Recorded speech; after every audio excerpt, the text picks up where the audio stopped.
Hello, Internet. We've got a case of the giggles this morning.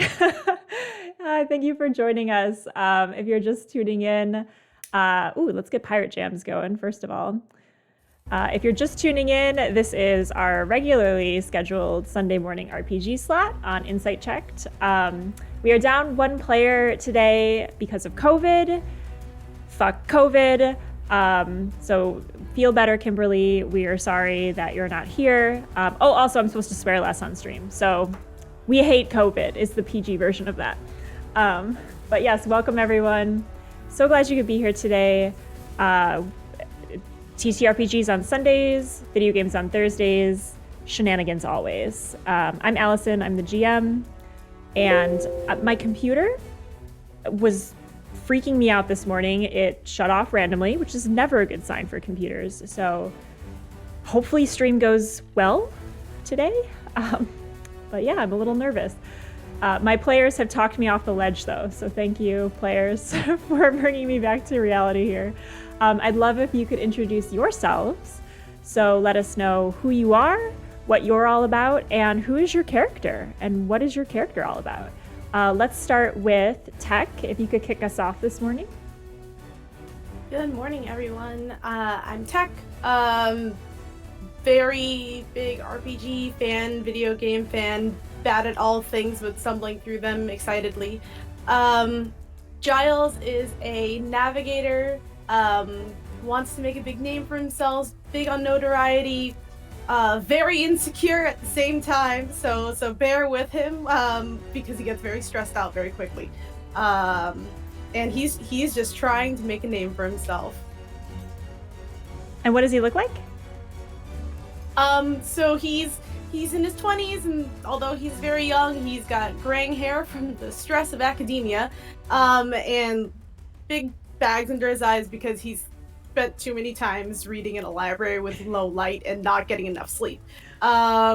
little bit of a spindly sort of dude, clearly not meant for the pirating physical demand that he's about to be on, but trying his best. He's what he lacks in physical ability, he makes up for in spirit. We love to see it. Awesome. And next up, let's hear from Pauline. Hello, everyone. I'm Pauline. I play a lot of RPGs, both, tabletop RPGs and also video game RPGs. If I can make my own character, it's pretty much I'm gone for like a few months. It's fine. And today I will be playing, I almost said Jolene because we were just talking, but I'm like, nope, that's not my character. I will be playing Lavinia, the Matalo, the big, tough, kind of dumb bruiser of the ship who, just wants to keep people safe and maybe find out if there's more to her life than just keeping people safe. But until she figures that out, keeping people safe it is. Awesome. And she's sort of very tall, buff, blonde hair, undercut, lots of scars, and weird magical tattoo of stars. Awesome. And I'm so excited to see it in action today. Now that we know what it does. And you will soon too, chat. And last but not least, Elena, introduce yourself and your character, please. Hi, I'm Elena. I've been playing RPGs since a couple years now, mostly as the GM. Like 95% of the time, I think. We love forever GMs. Yeah, it's fine, really. And I am playing Zakif, who is a genie from a magical book who was freed by accident by Giles. But he's still bound to his book. His genie form still can't get away from the book for too long a distance. He can do some magical stuff. He can write his own magic books. But he is still in search for the necessary means, the knowledge to free himself from his book and achieve true freedom. And what does Zakif look like? Blue genie with a pirate outfit, and instead of feet, there's like this ethereal shape that is fixed to the book pages. Awesome. Amazing. I am so excited to set sail with you all. I was just laughing during your intro because I remembered last time you were introducing your magical powers from your book, and I think Jolene was like, "Can it do this though?" And you were like, "No, it can do this." You can fly though, which is more than any of us can do. 50 feet from my book. Hey, it helps. 50 more feet than any of the rest of us. That's true. But pirates who are the crew of, as I may remind you, a ship that has two names. The Stern Stalker is the name that it's known by on the open seas. And one of you knows it to be called Frank, the true name of the ship, as your navigator can speak to the ship, though no one really believes that that's true, other than Frank and the navigator. But when we last left our heroes, you were under attack from multiple sources, actually. The ante was upped early on in your travels as you were docked at a coconut island, which was a nice kind of calming place, a respite, where you were supposed to meet a mark or find a mark, a member of Poseidon's Poseidon's Institute Scholars. Someone who was connected to two of you kind of closely, Zakif, someone who could potentially give you some answers into your quest to free yourself from the tethers of your magical book. And also Giles, someone that potentially was connected to your own studies and your own ambitions and scholarly pursuits. Lavinia and Jolene, as always, along for the support of your crew, protection of the crew. But things kind of went awry as a sea monster of sorts made landfall and was joined by another in tow. So that island has seen better days as I think it was 8 tentacles began destroying it as you guys made way in the path that Giles had identified as safe harbor towards a quay a place where even if these monsters pursued, all of the rocks all around it and the narrow entryway would provide some safe passage for you. But oddly enough, you were joined by some other people pursuing you or fleeing the danger. A small kind of sloop-like ship that flew the flag of a book with like a circle of stars around it. Giles, you tried to spy on them, but you ended up signaling them instead. They eventually broke off from your wake and are now headed towards the Quay at high speeds. And also another ship, slightly less friendly, which was identified as belonging to the Swallowtails, a gang of sorts that kind of roams the seas, causing chaos. And the leader is known to be somewhat of a not nice person that's always smiling for some reason. And you do not want to find out why. They attacked your ship with day-glow cannons, and currently you are all covered in some kind of bright paint that perhaps is linked to a demonic power, as the paint has begun to sear and burn you. So this is no normal paint. Your ship under attack, you see kind of the tentacled monster in the distance, not pursuing, but not far enough away that you feel comfortable yet.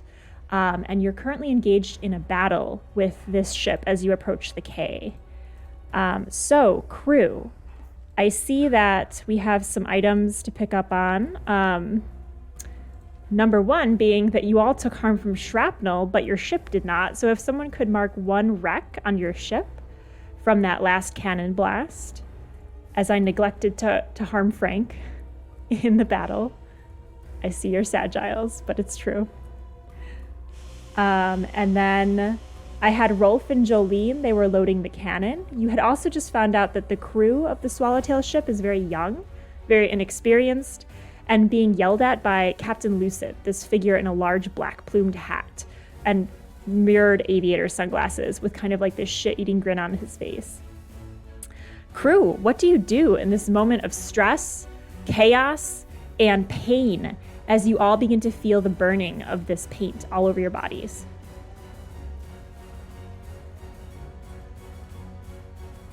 How far is the ship from us? Wait.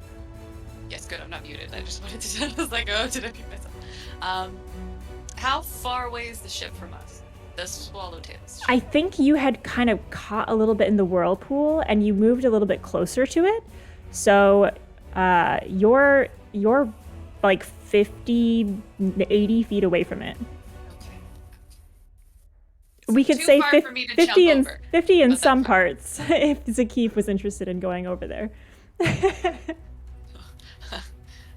Everything will be 50 feet away from you in this game. Just for convenience. Just for convenience for genies. Okay, I'm debating. So do we want to... It's possible to get closer. You do run the risk of being caught up in the whirlpool, but there are ways to navigate. Oh, did the whirlpool dissipate? Yes, because Zakif was kind of in his book reading trance, and then we got fired upon, and he caught fire, or what exactly the effect was, so the whirlpool vanished. Gotcha, okay. So the whirlpool had turned your ship, so you're kind of in a standoff. The fronts of both of your ships are facing one another, and you can close the distance, and there is no more, the waters are churning below you from all of the turmoil, but there's no more active whirlpool that could suck you in. So either we move to board them, or we just try to make it to the quay. Those are the two options, really. I'm quite fine with either of them. As Lavinia says this, James Delacroix, who has come up from underneath the deck with like all of his swords have basically like they've turned into kebabs, like with skewers of meat and vegetables on them, and he's standing there with 2 swords in hand full of like cheeses and meats and things, and he's like, oh, the third option is we take them and fight! We fight! And he raises his sword and there's just like salami on most of it. That is what I meant by boarding. Boarding? That sounds so boring! Let's kill them!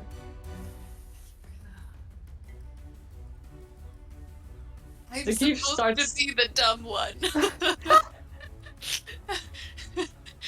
Zakif starts cheering from behind and is like, "Yeah, go board them." He's clearly keeping in the background because he's Pushing not. James Yeah, he's in not front. good at physical violence. We need to Hen, get. hen. If we're gonna do that, we need to sail closer to them so we can actually get on.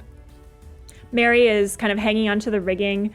She has her hat kind of on top of the curls, the dark black curls of her head, of her hair, kind of poking out from underneath her hat.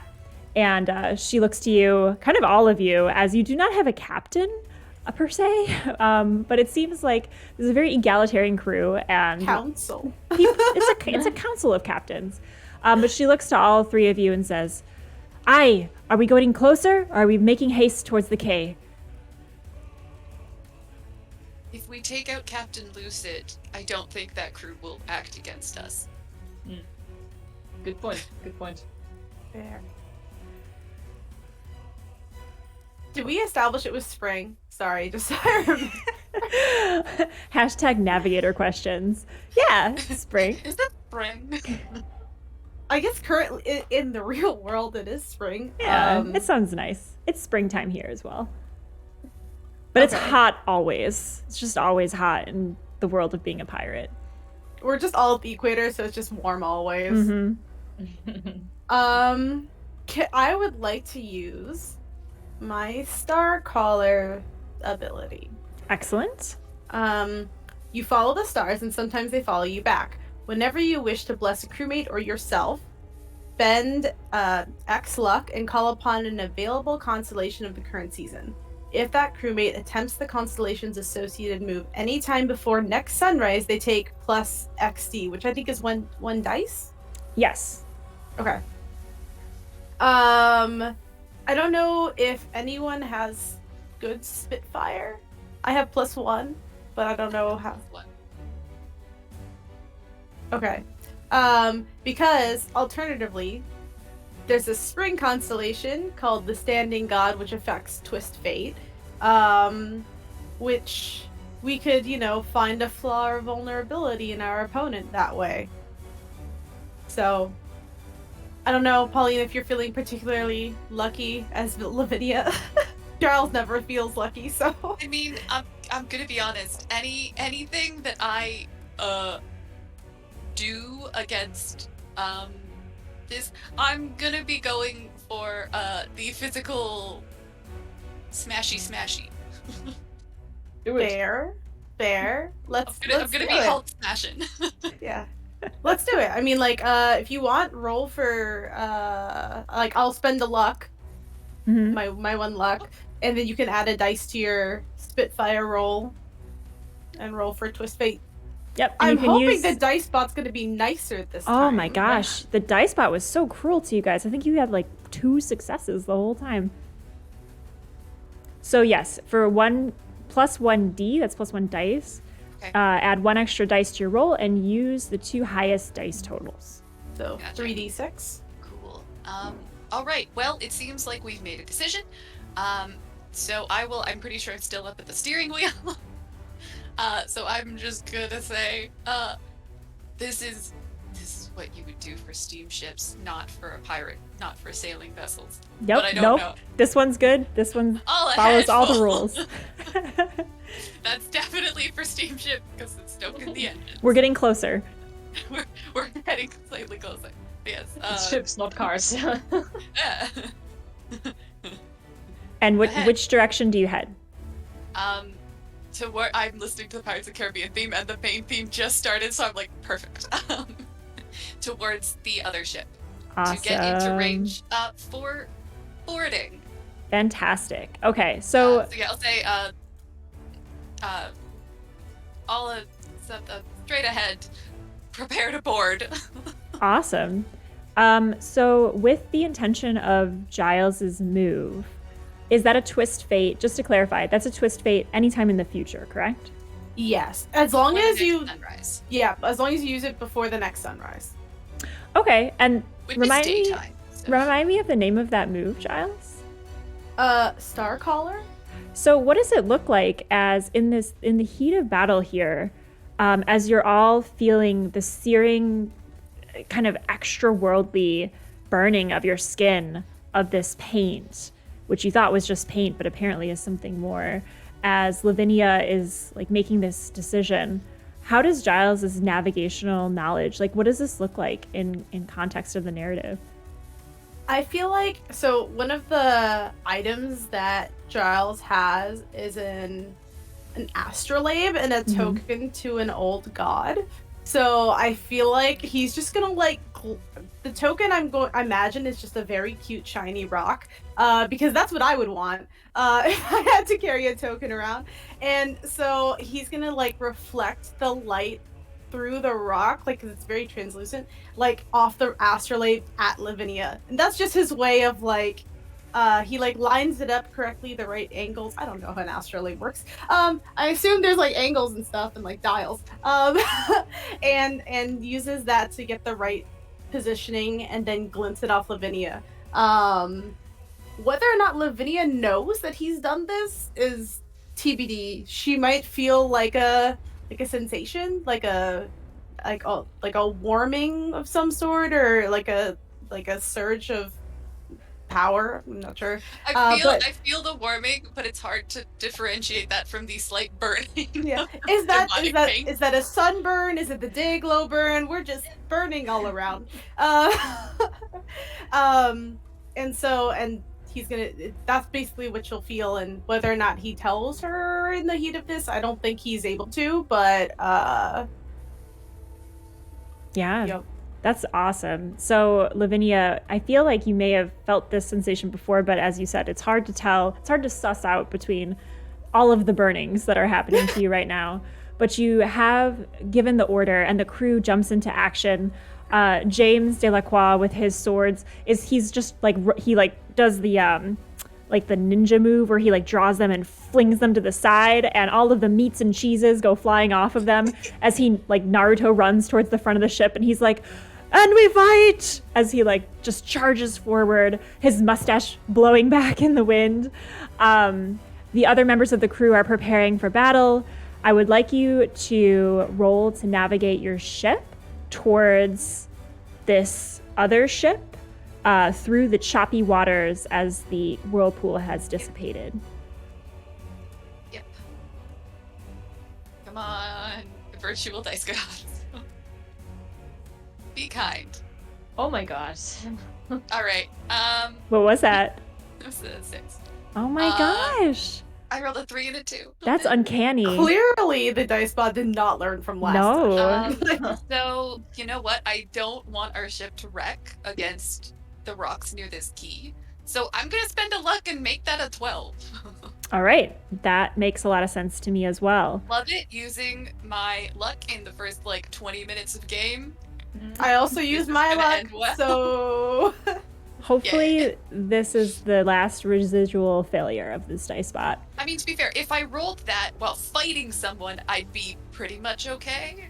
So, Yeah. Well, essentially, you need to bring yourself to the action, because I do. you're quite a tank. So with your steer the ship on your perfect steering, you steer true, and your ship kind of sidles up next to this other ship, and it's rough waters, and you know the sea is spraying up into your face as the waves are just kind of crashing against the side of the ship. You taste nothing but salt and a little bit of blood from where the burning has begun to kind of like bubble, and like your skin is now starting to crack and sear. Everyone, if you could mark 1 harm from this spell that is being cast on you.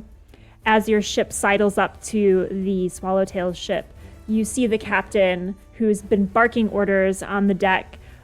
He's kind of standing in the middle. He's got these essentially like John Lennon sunglasses, very round, very metallic and reflective, and a big plumed hat. And it's got Dayglow paint spattered all over this outfit. And he's just kind of leaning hands on his hips, and he says, "Welcome to the Swallowtails." What do you do? I mean, I know what I want to do, but I'll let everyone else go first. Skip doesn't wanna go first.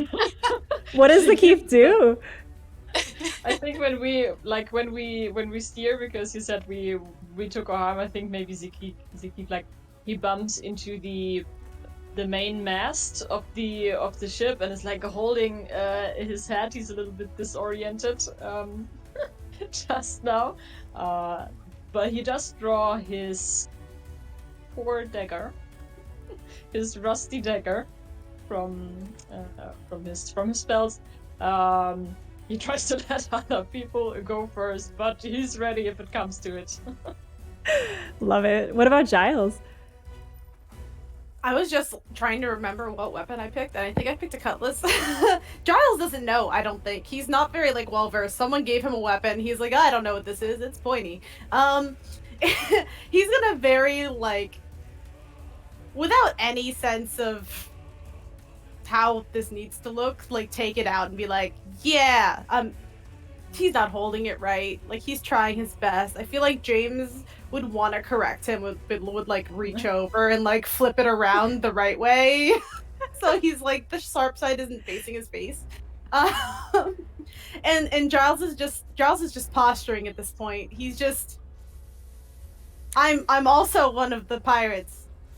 Lavinia, this is what you see. You see two of your crewmates holding their weapons maybe the wrong way. They're poor quality. What do you do? So I would like to hand the wheel over to whoever's some lackey or crew person who can just sort of keep us steady. Mm-hmm. Say, are we on what side of the ship is? Have we pulled up? Like, are they to our left or our right? They're to your left. So position-wise, you have the left side of your ship. I guess since you are facing each other, it's like you're facing opposite directions now because you were able to sidle the ship up to theirs. The K is to your right, and that smaller ship is now almost to the entrance of it. You can see just kind of like the sails in the distance. We can deal with that later. And you have their, what would that be? I think it's also their left side facing your left side of your ship. Yeah, cool. So I will grab my, how is it described in my playbook? My heavy and blood-spattered signature weapon, which I think I said is just a real big hammer. I thought it was an axe. Was it a hammer? Axe? I can't remember. Really, either works. It's something big and able to break through wood and also people. Yep. With equal ease. And so I'm gonna sort of grab that as I let go of the steering wheel, shout, give us one more port broadside, basically telling them to fire the port side cannons one more time into this ship that is now directly beside us. So it should be almost impossible to miss. And then I'm going to run and jump onto the ship. All right. The opposing ship, beelining for Captain Lutzen. Awesome.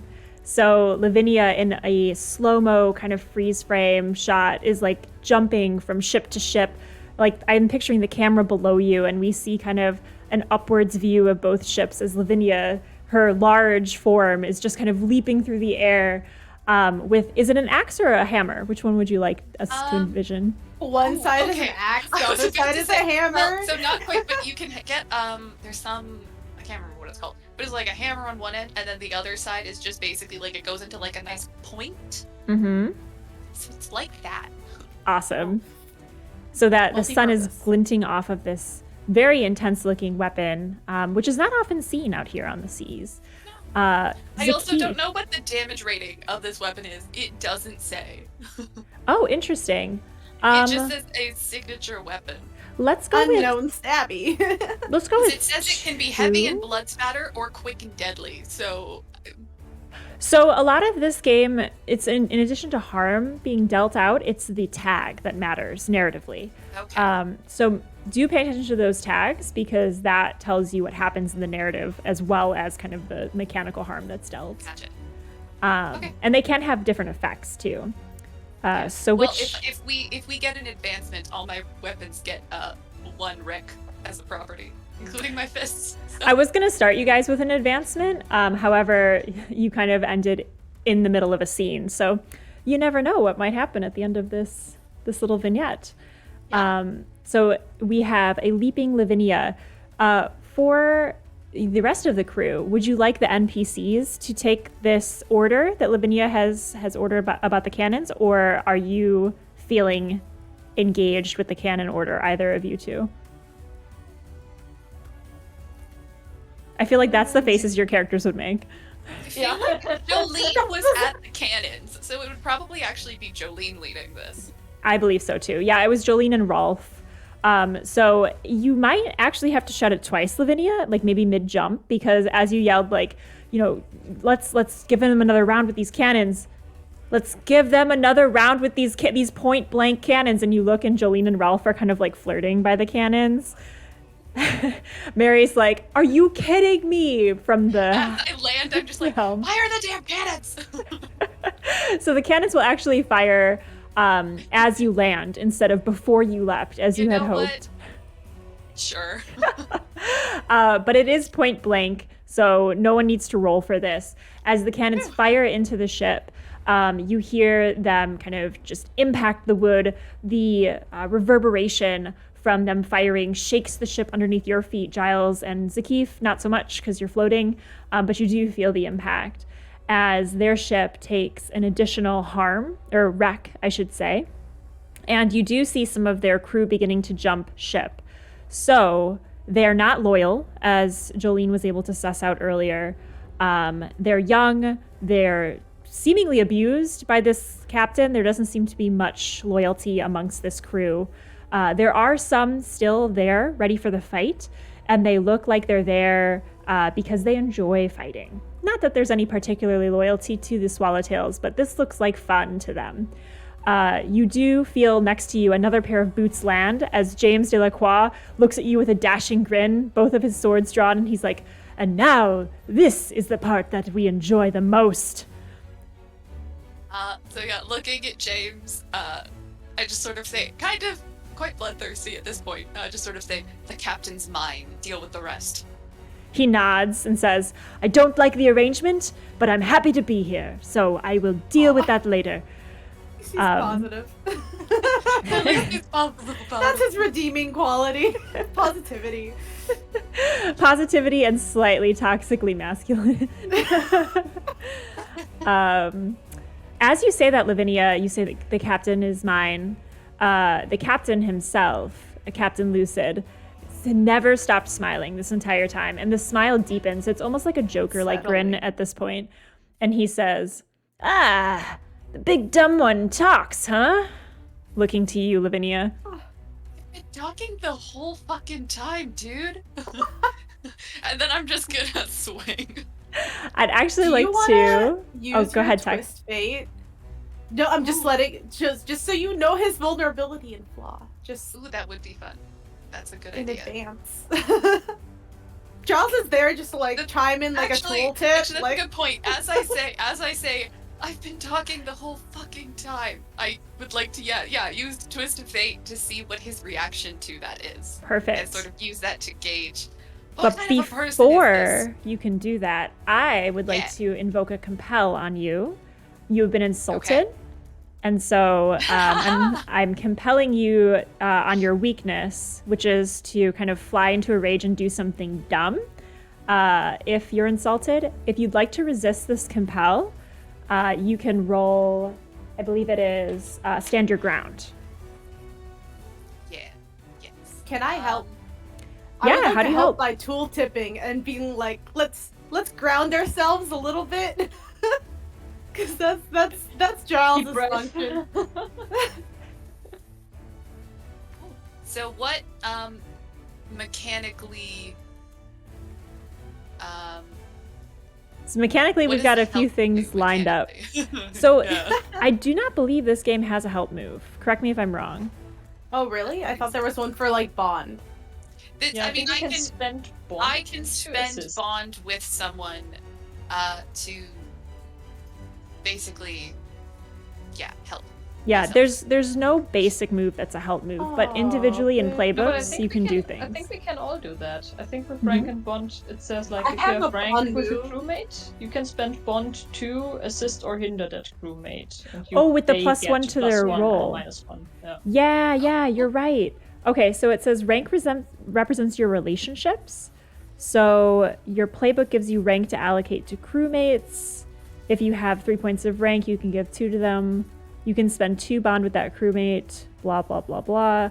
Oh, yeah. Okay, so it is kind of a basic move that everyone can do. You can assist or hinder that crewmate, add or subtract 1 to their roll. Or use them as inspiration and stand your ground. Yeah. So for standing my ground, I think if I want to roll that, I need to spend bond with someone, and then if anyone else wants to spend bond with me to help me, they can. Yes, so Giles, in your help move, I'm going to add this into the basic moves list. But yeah, it's essentially like help with bond. Okay. So that makes sense to me because even though you're on the other ship, narratively, you're kind of giving those tooltips over to Lavinia.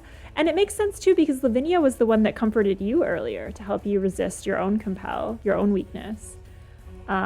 Yeah, thanks for calling that out. So you can also, let's do your stand your ground roll first, and then you can go into your sussing out, twisting the fates roll.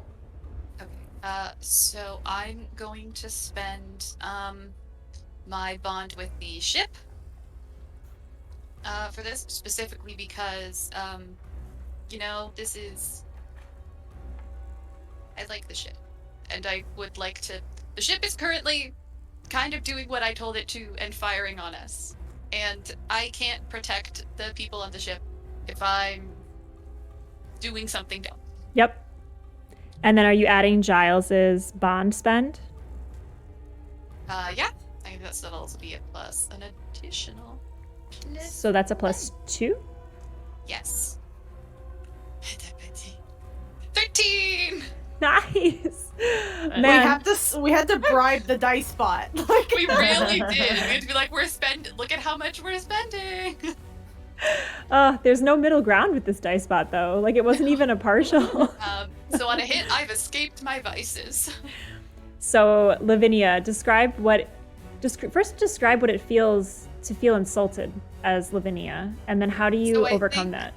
Yeah, so I think when he sort of says that, it's just sort of, there becomes a new additional kind of burning, but this one is strictly internal.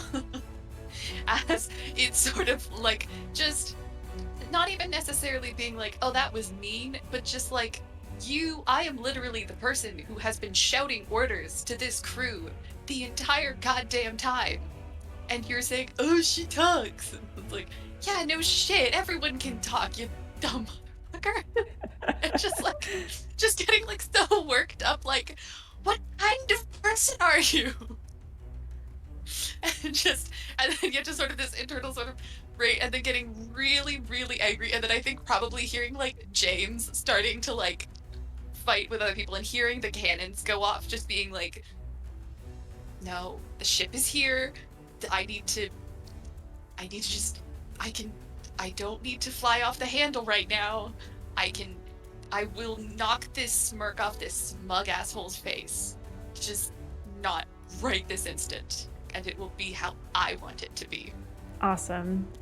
And I will add to, there's like a brief flash of memory for you as you remember growing up in kind of an orphanage of sorts, but a whole island of it. Like, think the Lost Boys island in Peter Pan, or like Kingdom Hearts island when you start that game and there's just a bunch of children running around in a tree fort on a whole island.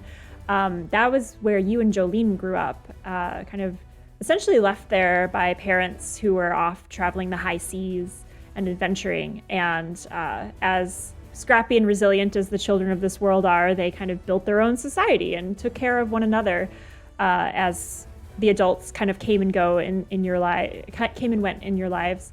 And in this memory, you're seeing like kind of Jolene and yourself as smaller children. You're still the biggest of the group, and someone is kind of threatening Jolene and like about to like hit her, and that rage overcomes you, and you just remember the feeling of like punching someone as a child, like the sand flying up in your eyes, the blood on your knuckles, and you're hearing all around you the sounds of children yelling, "Stop, stop!" And it's that echo of "Stop, stop, stop!" that like kind of echoes in your ears as you come back to this deck, this ship, and the firing of the cannons and the clash of steel from James's sword. In that moment, you come back into yourself and you see the reflected glow on the glasses of your own face on the captain's sunglasses. And you see yourself, and he says, "Well, have at me then." Now I would like to use Twist Fate. Go for it. Oh, when did my caps lock go on? And it's plus Spitfire, right? Yes. Yes. Okay. 3 dice. So that'll be a 3. So So 7, 8. 8. 8 total? Yeah. So on a 7 to 9, you must spend 1 luck, or the fates, I, the GM, will get to answer one of the questions. So you can still answer one of the questions, but you do have to spend a luck to do it. I mean, like, it's just I think on a 7 to 9, I don't have any luck left. So I think I still pick a get to choose question? the question, but you get to answer it unless I spend luck, which I don't. We'll get have. to answer the attached question. Yeah. So Yes. because it's on a miss, the fates choose one and answer its question, which sort of Yes, implies that yes. the hit must be slightly different. So you get to choose the direction, but I get to choose the answer, which Yeah. So I would have find the answered flaw- anyway, right? Yeah.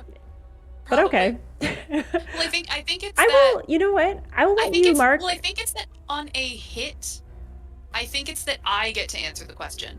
Like if I would get the answer, delightful. I get Yeah. the answer. Jolene did On that a last miss, I get to- time.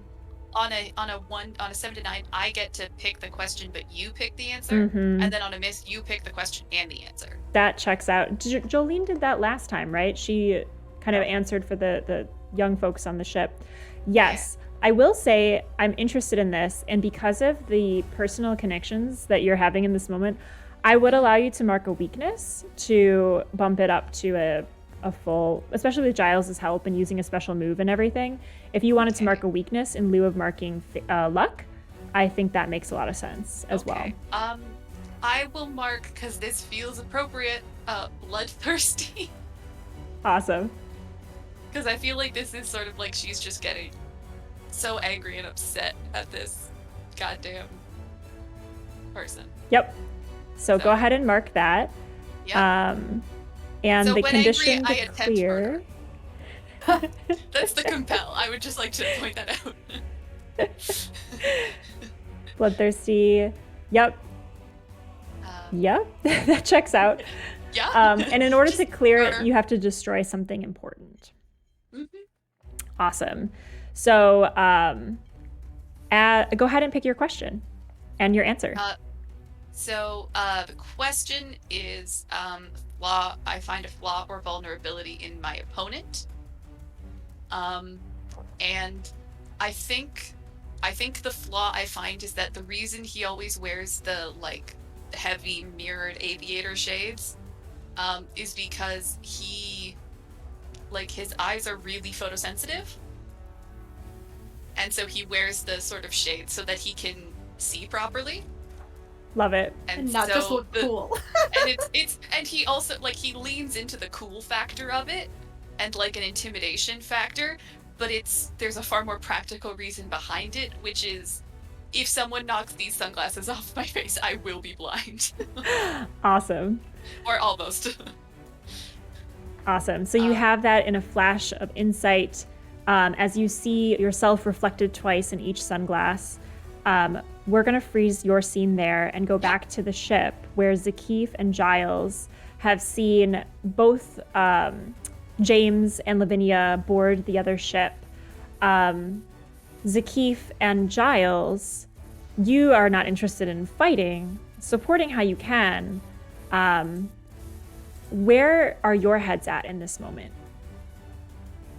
I feel really bad for all the people that jumped overboard, so I'm like gonna lean over and be like, do you want equal working conditions? Like, do you want to be a part of a collective group of pirates without a defined leader and democracy? Like, What they hear in the water is just kind of like submersion, muffled sounds, impending the death of themselves. And then you just hear democracy, boom, and back under the water. But you I do just see feel a bunch of people throw a flailing in the rope water, over. kind of like eyes wide looking at you every time they surface. I'm gonna like throw a rope over, and the ones that climb up, I'm like, so we offer like commission on all loot, and like I just like give them a rundown of like the We're rules we sales decided. pitching. The sales pitch. The sales pitch No, of our we will ship. need to clear it with Frank, but then your employment is guaranteed. Yes, right. Are they pretty though? They Are don't they look pretty. No, none of them They are will- pretty. You know what? Everyone We'll can give be them a pretty wash on the and a inside. haircut. Yeah, Give I him mean, a wash, give him a haircut, maybe some new clothes, and then we'll see. So it is the rule of this ship, ever since Jolene came aboard, that everyone who is taken into the crew must be aesthetically pleasing. So these folks are not. They actually look very scared. They are kind of have that drowned rat look, matted, wet, stringy hair all over their faces, clothes torn, just kind of breathing heavily, flopped onto the deck. Some of them are staggering to their feet, and a few of them are drawing their swords. oh, just trying to be nice. Now I have to kill you. Not if I kill you first! Can I push them back over? Yeah, let's see. Would that be a thing? Let me see. Exactly my thought. Let's say it's strike or shoot. So I would like you to roll for this because they are defending Okay. themselves. So go ahead and roll strike or shoot with your blood stat. I have Zakif, zero what's blood. happening to Zakif as as he's seeing all of this happen? I have a question for last session because I'm not sure if I imagined this or if we said this. Did we hear that from Mary or somebody that the captain has like a deal with a demon? That or is what something Mary like this? said she remembered. Yes. Yeah. Mm-hmm. So, the other ship is busy with fighting, right? There's a lot of stuff going on Skirmishing. there. Okay. Yeah, there's a lot of fighting Yeah. over there. Although I Okay. would say a lot of the people jumped into the water.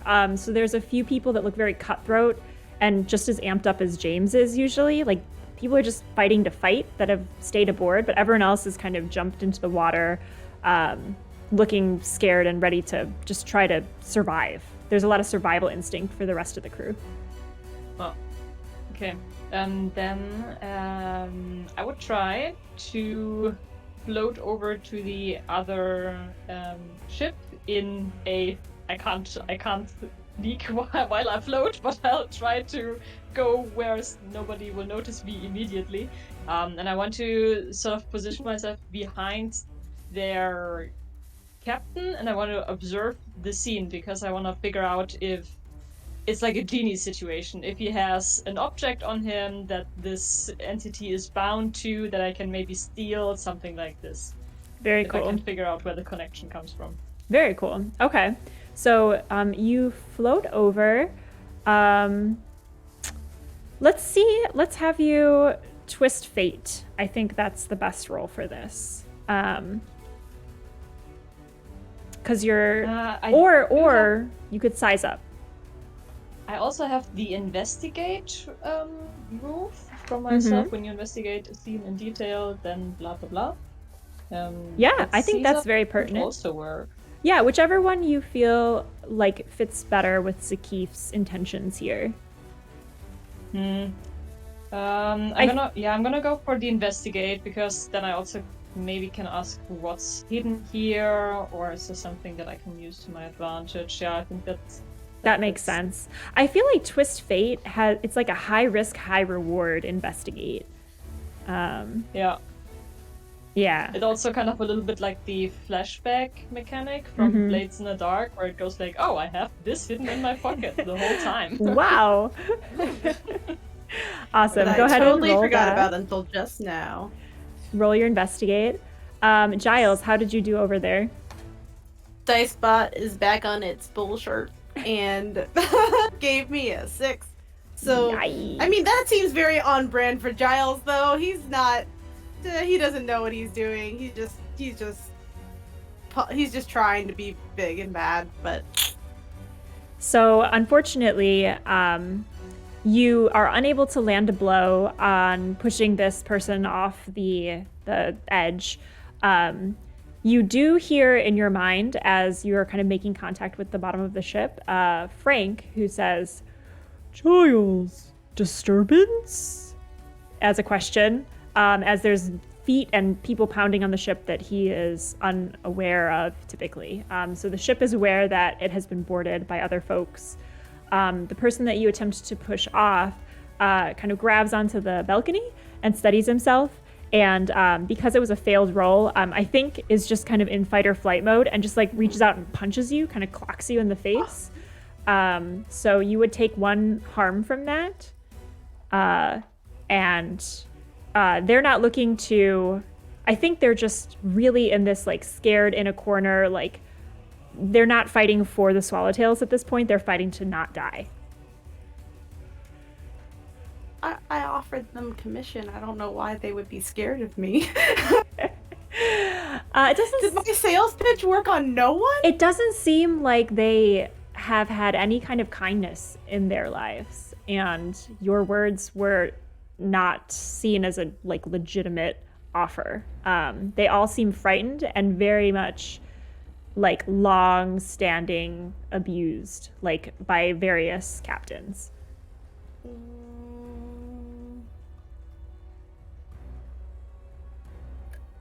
Giles is contemplating whether he like wants to continue doing this like I'm gonna be a pirate sort of thing, or if he's like, maybe if I'm nice again it'll work, because I'm not good at anything other than maybe words. Let me see.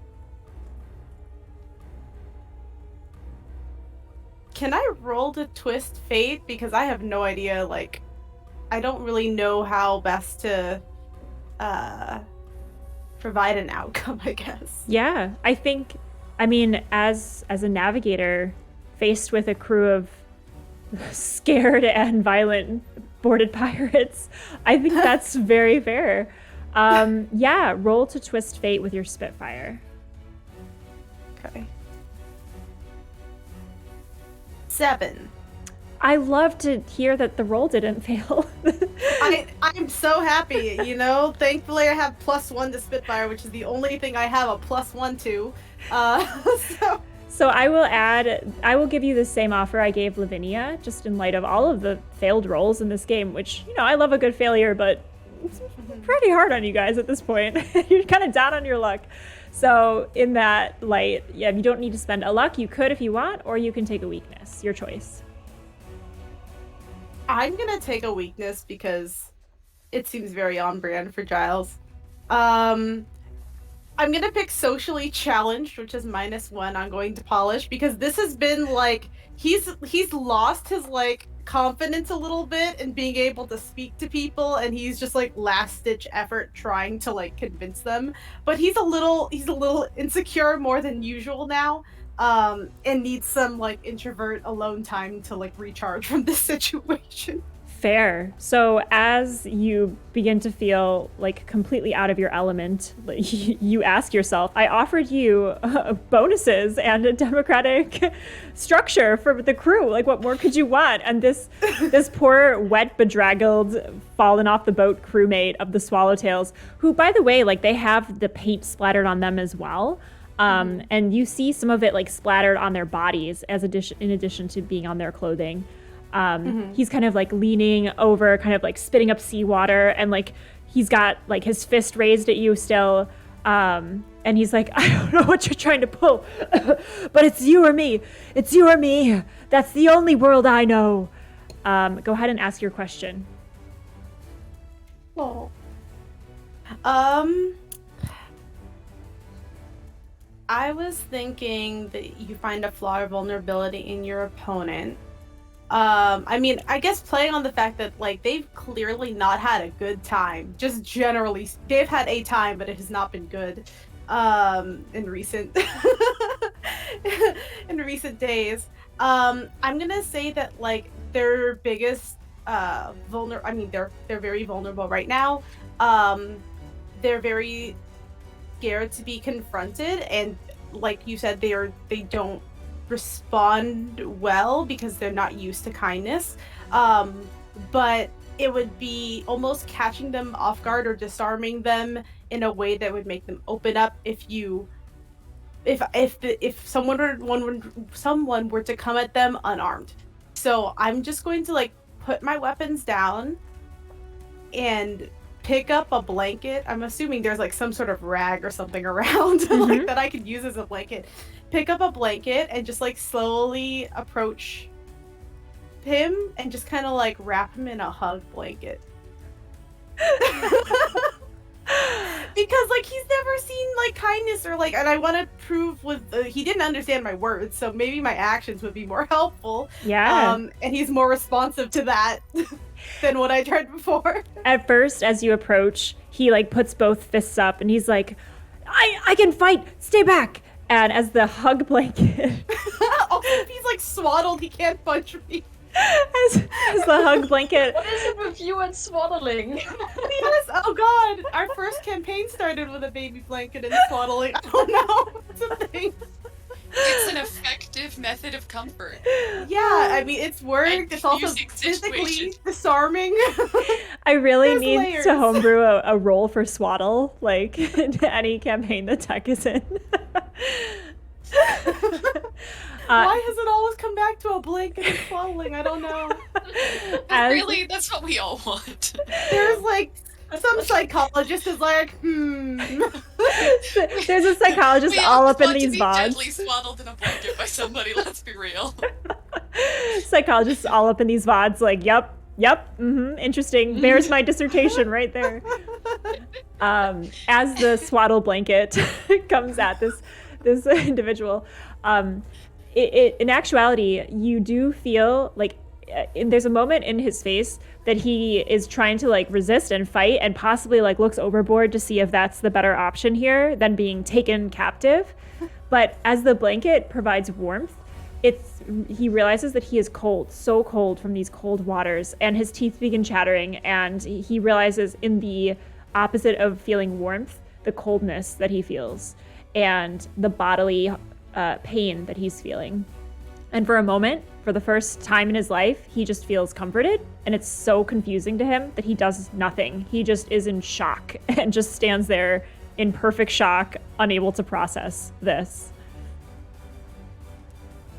I'm from what I've learned of Lavinia, because Lavinia has done this to me many times, so I'm clumsily trying to do it to another person, where I'm not as big and like comforting and enveloping, so I'm just kind of like, because they're clearly bigger than me, I'm just trying to like pet them and be like, it's okay, it's warm here, we have some food. I mean, everyone gets hangry, and I get that. There's just pieces of fruit and veggies and There's salami. salami and cheese everywhere on the. It's like, help yourself. Can I offer you some salty, soggy cheese at this trying time? Oh They're my freshly god. cut. As this is happening, I think Ryu, the pistolier, who had been talking with Jolene previously and who's very soft-spoken and is still learning your language, he has been firing into the ship with his pistols, just trying to like wound those that are still fighting on the ship with Lavinia. And as he goes to reload his weapon, he takes like a side look and then takes like a longer side look as this is happening.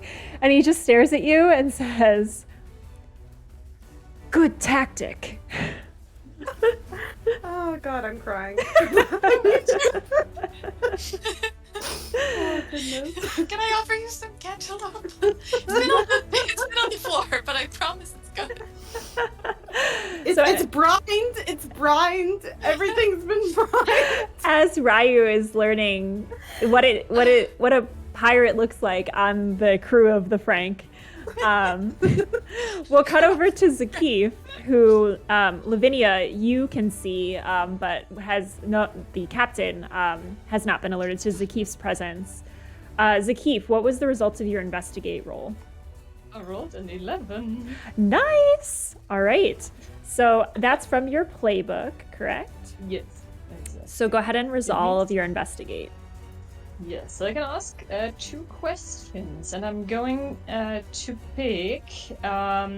First off, I'm looking for blank. Is it here and where? And I am going to just play a little bit into my book fever weakness. I want to look for any sort of ancient magical books, like maybe I peek into the like this this thing that's up on the ship that has like where the staircase leads down. Maybe I can like peer down there for a second and see if there is any books stacked down there, or if I see any person who looks like they might also be a chronicler and less of a fighty person. Yeah, so that's the first question. Are there any magical books here? The answer to that question is very interesting, as from your floaty position on the top of the deck, you can see that in the cabin below, for a second you forget which ship you're on. You remember seeing books like this on the sloop that you spied on earlier. It's pretty much the same book, like same dustiness, same kind of ancient quality to it.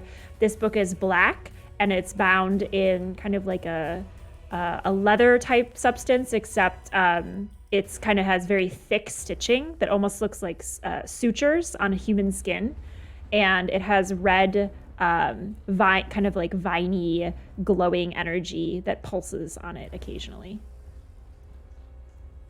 That's very cool. I wonder why I don't have such a book, if now I've already seen 2 ships that have this book. It has to be very important. Why don't I have one? So it's down in the ship, right? Below. Yes, it is on his essentially his dresser in the chambers, the captain's chambers.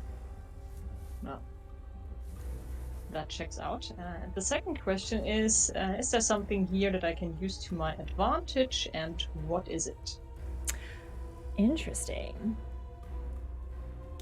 Something you can use to your advantage. I wonder, so you and Lavinia haven't had a chance to talk about what Lavinia knows about the captain's weakness, so I can't give you something related to that. So from a purely combat perspective, what you can use to your advantage would be you're able to access the sails in rigging in a way that the other folks can't. There seems to be a few more people here that are just fighting to the death with James LaCroix, who's living his best life. But if you wanted to help eliminate some of the lackeys, you could maybe like drop a sail on them or something like that. Like use the ship to your advantage because you can access it in a way that James certainly is not thinking about. Very good point. I mentally marked the location of this book. That's exactly what it looks like. And with my own book clutched to my chest, I start floating up the main sail or whatever. And again, I have this rusty dagger, and I just start like sawing at the really thick ropes. So before you make this choice, I'm going to give you a compel as well, Zakif. Whenever you have an opportunity to gain new knowledge, you have to investigate. And so you want to help James, who actually, as you take a look at him, is not doing so well with the fighting. Like he kind of maybe has overcompensated in a few of his moves and finds himself kind of pressed up against the wall, fighting for his life rather than on the attack. You can definitely drop the sail to help save him, but you're compelled to pursue this knowledge. What do you do? I unfortunately don't have any bonds with either James or Lavinia, so I'm going to take the opportunity when everybody here is busy with fighting, and I'll try and sneak into the captain's quarters. Awesome. So giving into your compulsion for this knowledge, You would break in or break out. So roll plus your blood stat. Oh boy. Oh boy, I think I have a -2 to blood. That's what I have to vinegar. Amazing. Do I want to spend a luck. How does that work again? Spending spend a a luck. Yeah, you can change Take it. +1 forward. Or you You could spent the wait, luck and before you if roll. you fail, you can make it a success. You can just make it a perfect success. Yeah. Oh, really? Where's that? I don't see that. You can't actually do that. I'm gonna laugh because Twist fate as if you had rolled a 10 Rolled a plus. Yeah, but it's not really twist fate. I'm just going to take the +1 forward to this roll, so it's only a -1. Let's see how that Oh, you know, works. I see what you mean. Twist fate as in the move, not as in like Yeah. just twisting fate. Yeah, because it's like capitalized, I guess it's the move, right? Yeah, I think Pauline and I are both thinking Monster of the Week, where you like have Yeah. that in our minds. Ah, okay. Yup. That's all right. No retcons, just going forward. I mean, I'm think pretty it's- sure both times I used it was to just make this ship steer great, Yeah. which could very well have just been twist fate, 10 plus weather, wind, or tides change. How do they help? I steer Yeah. the ship I'm- fine. I'm not worried. I'm not worried about it. No, no. Honestly, your rolls have been so garbage that like I really want you guys to have some wins. But yes, Okay. so you can use the luck to take +1 forward. I will do that. Yeah, it seems like it's much more limited than in the other systems that we've been playing in with luck. Oh, when I rolled a 4. Amazing. Oh my god. All right, fate has spoken. So, Zakif, because you are compelled to do this because of your love of knowledge, you do not succeed in breaking into the captain's quarters. Actually, how would you break in first of all into this kind of interior space on the opposing ship? So can I get into the interior space and then like the door to his cabin is locked, or is the entrance to the below deck space blocked as a whole? It's very visible from the top, so you can kind of like get down into that little hallway area, but yeah, he has a locked door to the captain's quarters. Yeah, I don't know how locks work. I don't know anything about that kind of stuff. I'm just going to go with my rusty dagger and like start rattling around to the lock. Obviously, it doesn't do anything. I love the transition with the rusty dagger from like saving James's life, and then you like turn it and you're like, no. Multi-purpose. So as the dagger is in this lock, I think I'm going to have you attract attention. And so I'm actually going to have the captain pay attention to you because you're in his kind of general quarters area. So Lavinia, we'll cut back over to you, seeing your own reflection in the captain's sunglasses, knowing his weakness. The captain turns his head slightly to the noise of an old rusty dagger trying to infiltrate his own quarters. Oh. And he says, "Well, that'll never do." And he clenches his fists, and the like dayglow paint that's on all of you begins to burn again. Please take 1 harm from the dayglow You burning. Can I activate my tattoo to take Zakif's harm? You can. What does that look like? So as I'm sort of seeing this happen and just being like, God damn it! The sort of exposed sort of stars tattoos just sort of start to glow, almost in opposition to the like bright glowing day glow paint. It's like this very sort of like soft silvery like shimmer more than anything.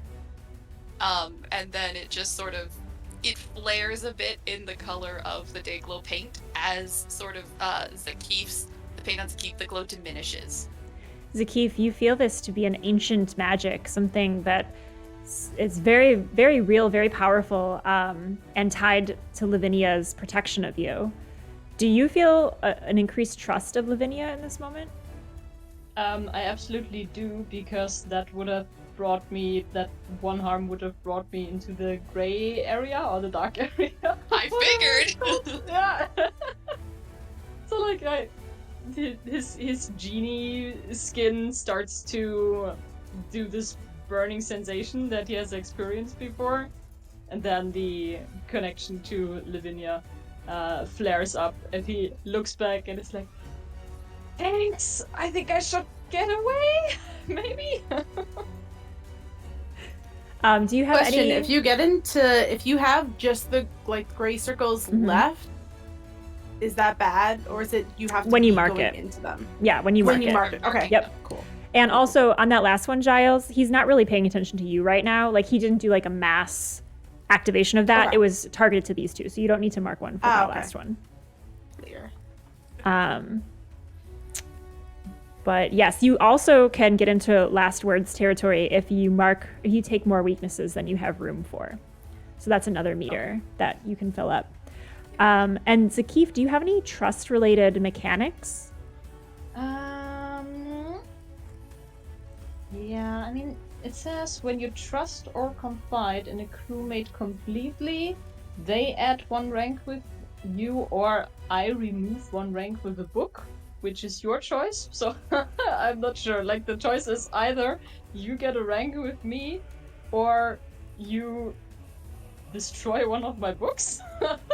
I'm not sure why that is the choice. Do you but- have ranks marked with your books individually?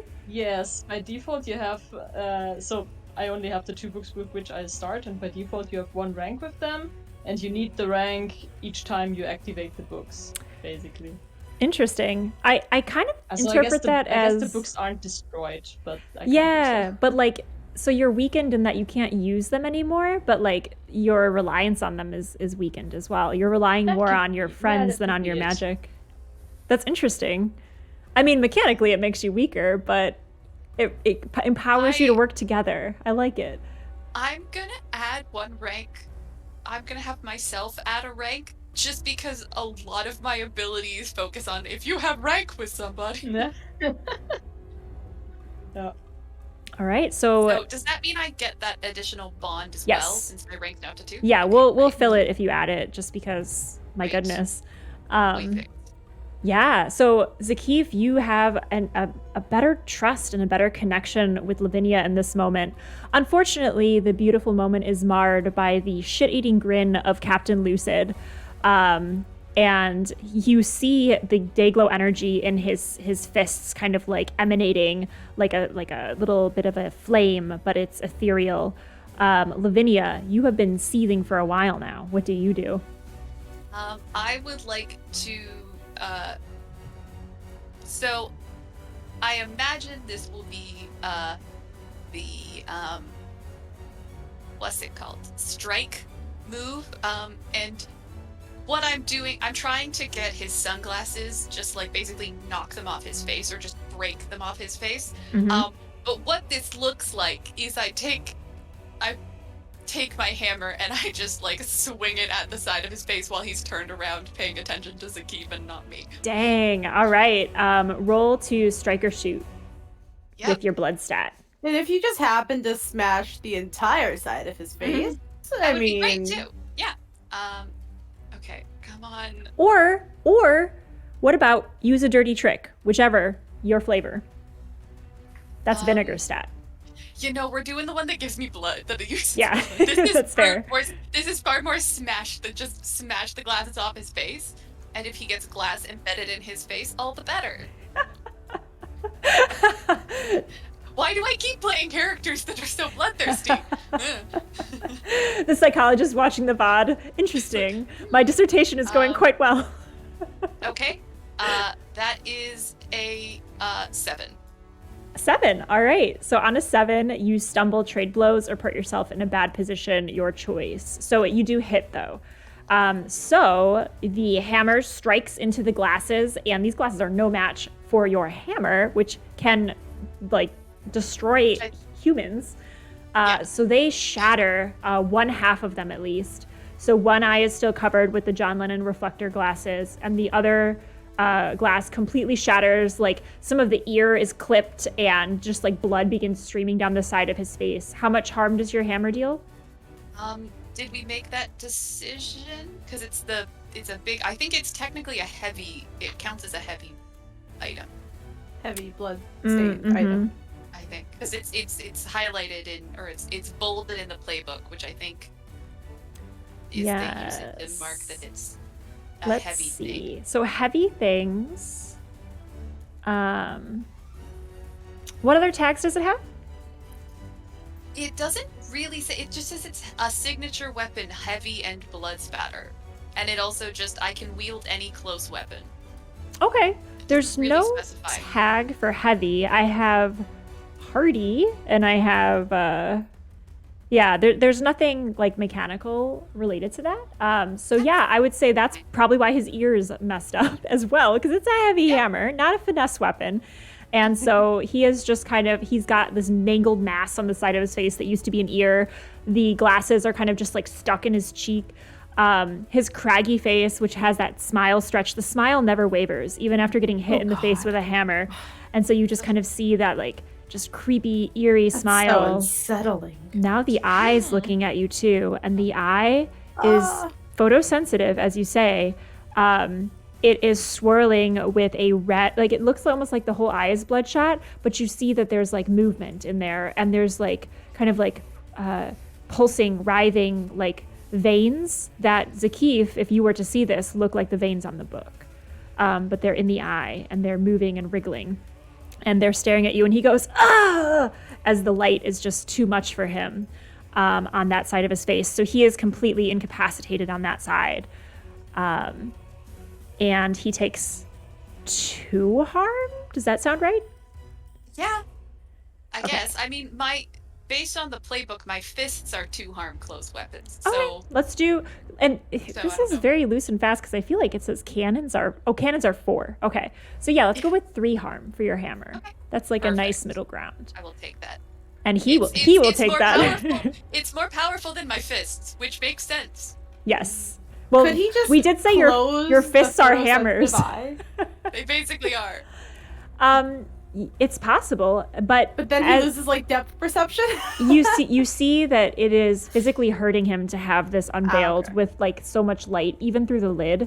And as the lid closes, you see the pulse of that red energy. It almost looks like kind of like veins, I guess, but like bulging through the skin. So it's like pulsing and like glowing. And he is just shocked and stunned, and he's like, ah, no! And he draws his own sword, and he's going to rush at you, Lavinia. What do you do?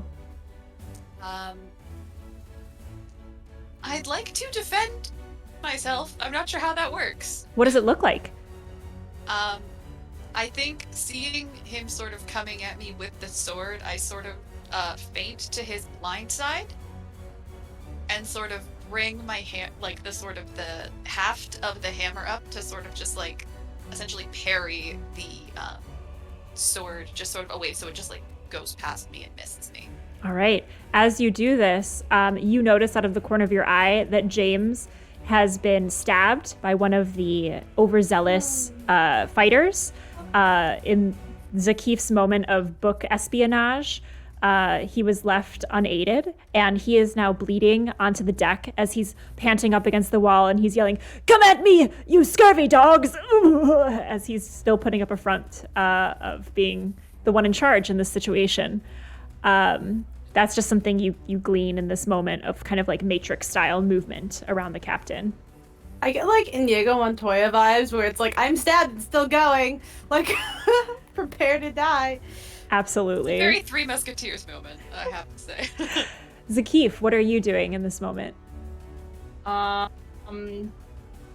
So I'm kind of next to or close by Lavinia and the captain, right? Yeah, I would say I was going to say 50 feet away just for funs.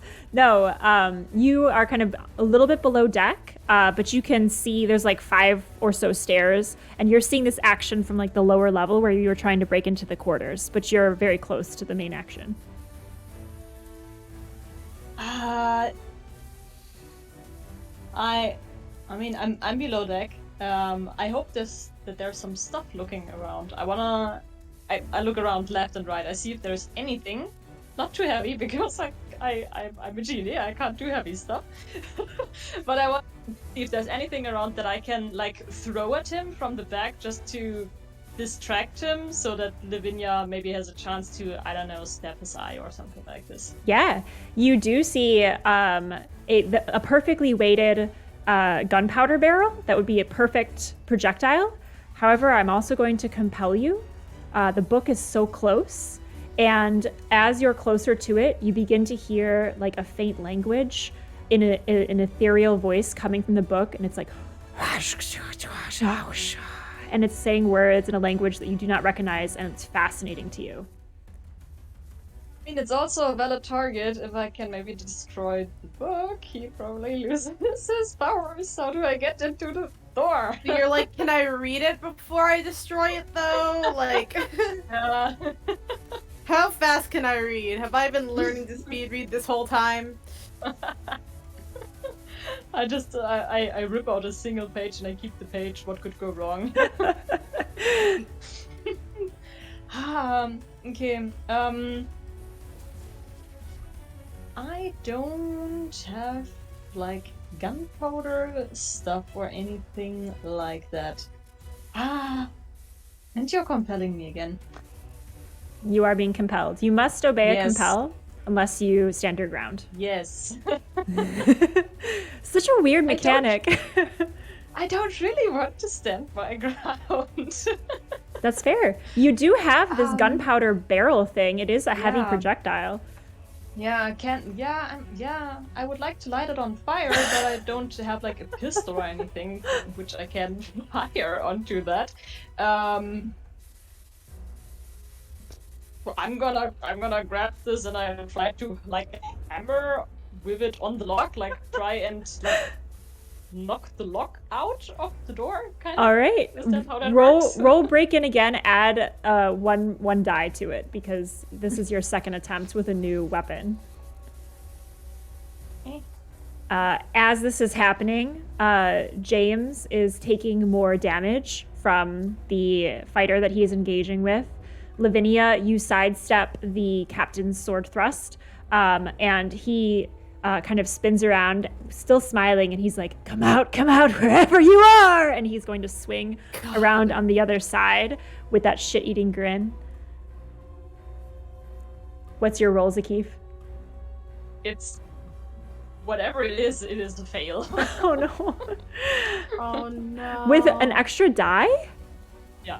Oh my. Like the best I would be able to do is roll a 6 and then I subtract 2, so it would still be a 4. Wow. So Zakif, just like hammering on the door, cannot get through to the captain's quarters. And you hear James say, "You scurvy dogs, I'll see you in hell," as he slides down the back of the wall and he's now sitting on the ground half-heartedly swinging his sword up at the brigand who is attacking him. Lavinia, you feel a sword, like the wind rushing at you on one side, but it is at kind of a strange angle as he cannot see very well on that side.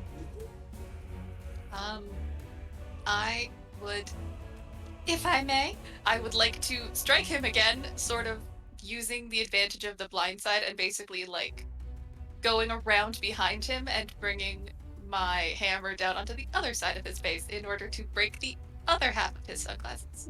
All right. So you're striking from the side that he cannot see very well on.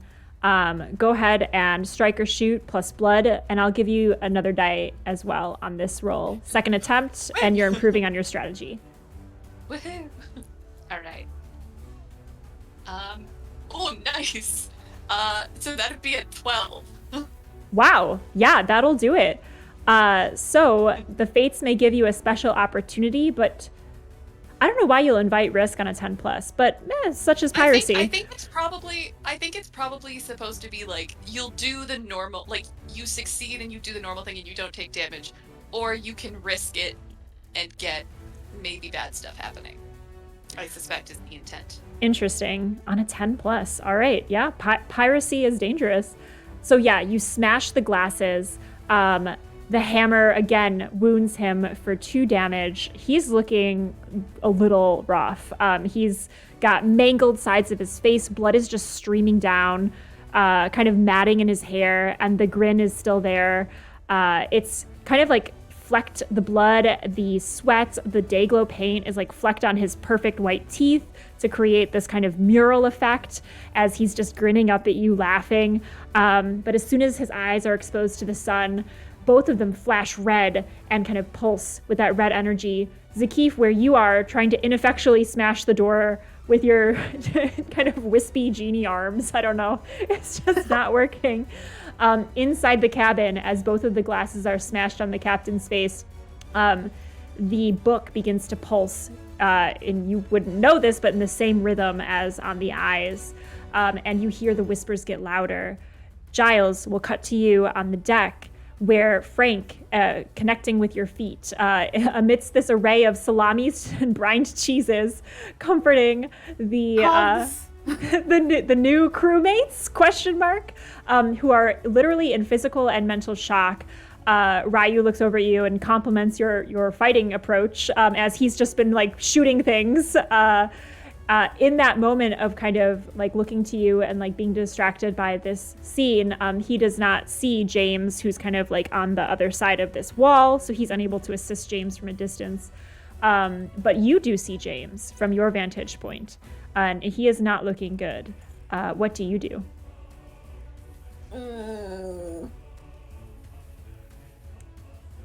Are the people that I've been talking to, are they sufficiently like calm, or are they still like slightly losing their shit, may or may not stab me? So as you look at them, one of them is in the blanket, just kind of like he begins to draw it around himself and like realizes that he's been cold for so long in many different like metaphorical ways, and that this feels really nice, and he's just kind of like, oh. And then the other guy has just began to stoop over and pick up some of the salami that's been discarded on the deck, and is just like munching on it thoughtfully and looking around. Oh, democracy, you say? Yeah. They're sufficiently occupied. Best possible outcome. I feel like maybe they're sufficiently occupied by what's happening. I see James injured. I'm gonna. What would Giles do? I mean, you don't have to leap into combat. Giles is like, not into it. No, Giles would not be leaping into combat. Giles is like looking in his pockets because he doesn't have much. Because he's got a weapon and the rest is just nerdy shit. So he's not particularly effectual like in this. You could twist fate. I mean, there's literally a pocket reference in the twist fate move. I can try to twist fate. It has not worked out for me that well recently, but we will try. Nothing has. I don't know. This is a cursed dice The spot. only thing we've done good at is I've been good at hitting things. Yeah. That's about it. Yar, piracy. 9. Yay! We love to see it. You can take another weakness in lieu of spending your luck. And I think I like this mechanic generally for a shorter campaign, because in a longer campaign, your luck refreshes every session, but like it's a mini campaign, so I think we can go hard on pressing our weaknesses in this move as well.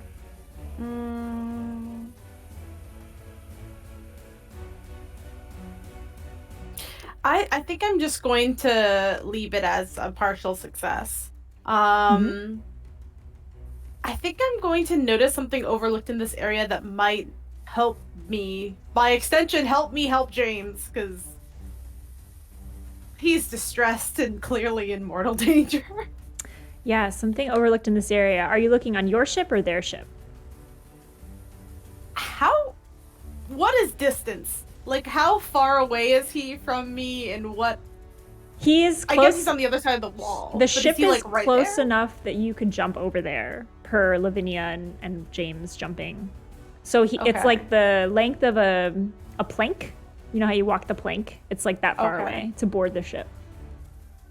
I feel like Giles would not jump into anything because he just wouldn't. Also, most likely with his athletic ability, he might miss. Like, I feel like he'd look for something in his immediate area that might help James come back to this side of the ship, just so that he won't die over there and hopefully has medical treatment on this side.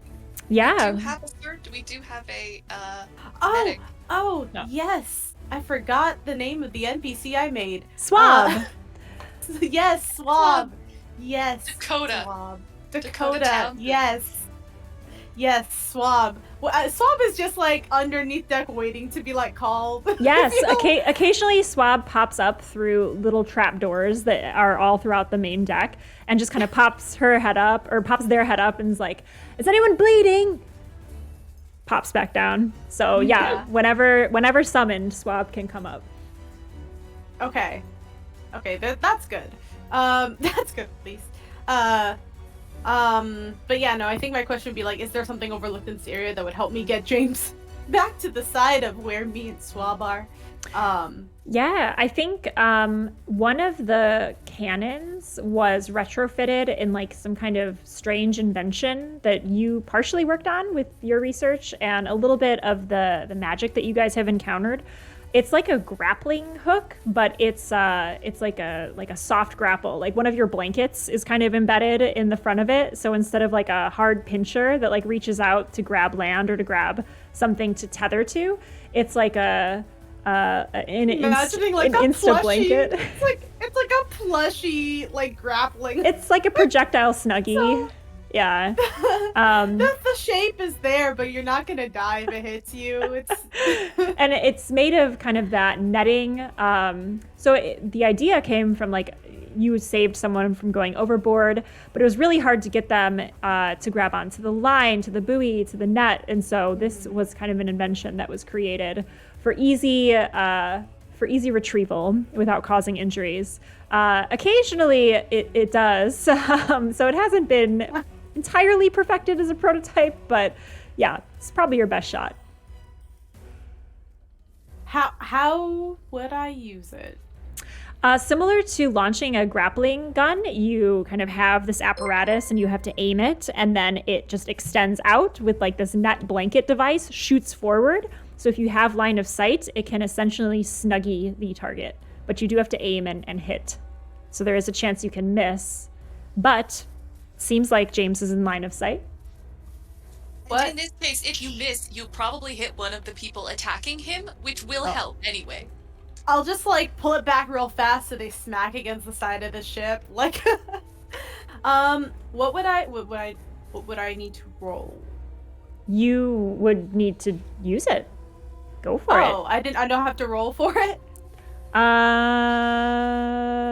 effectively. Because that would be rolling the ship rank, wouldn't it? Yeah, I think so. Because it's like Yeah. you're using Frank. All right, Frank. I was thinking maybe your good. bond thing, but that adds on to a roll. So yeah, there's nothing basic move here that I think fits. Why don't you just roll your rank with the ship, similar to how you steer the ship? We'll have like Okay. just like a Also, custom that's ship how you move. use the ship weapons, is you roll your rank with the ship. Mm-hmm. So is it just +2? Yes, Or that's how- your ship okay. rank. Yeah, go for that. I think that makes sense. 10. Oh! Yay! I can save someone. So describe to me what it looks like as I don't know, what do you guys want to call this device? The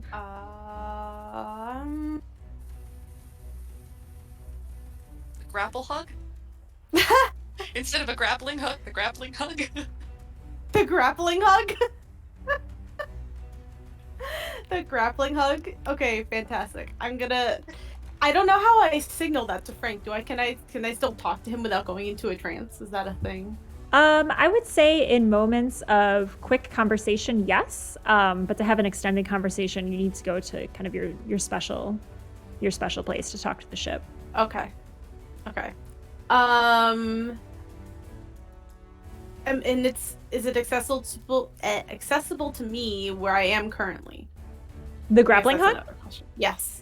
Yeah, so just behind Okay. the folks that you have kind of onboarded to the crew who are in a state of shock and eating the discarded cheeses and salamis that have been brining on the ground. It's right behind them. So they're just kind of like sitting there like, oh, is this what it's like to be on a real crew then? And kind of like munching on the little salami rinds. And the one guy's just hugging in the blanket like, oh. I'm just gonna like run up to it and be like, we love our hugs, and then shoot it.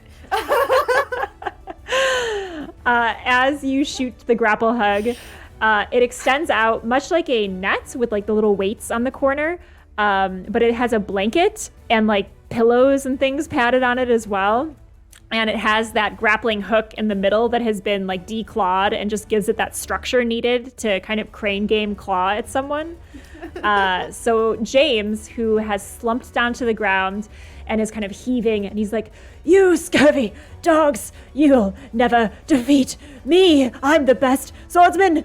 And like he begins to like lose consciousness, just still half-heartedly swinging his weapon.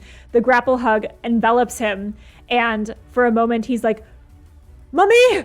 as the blanket envelops him and James. pulls him back towards the ship. And you see James's bloodied form flying at you. And the people who have been saved recently by you also see James's bloodied form flying at them and begin screaming and running to the other side of the ship.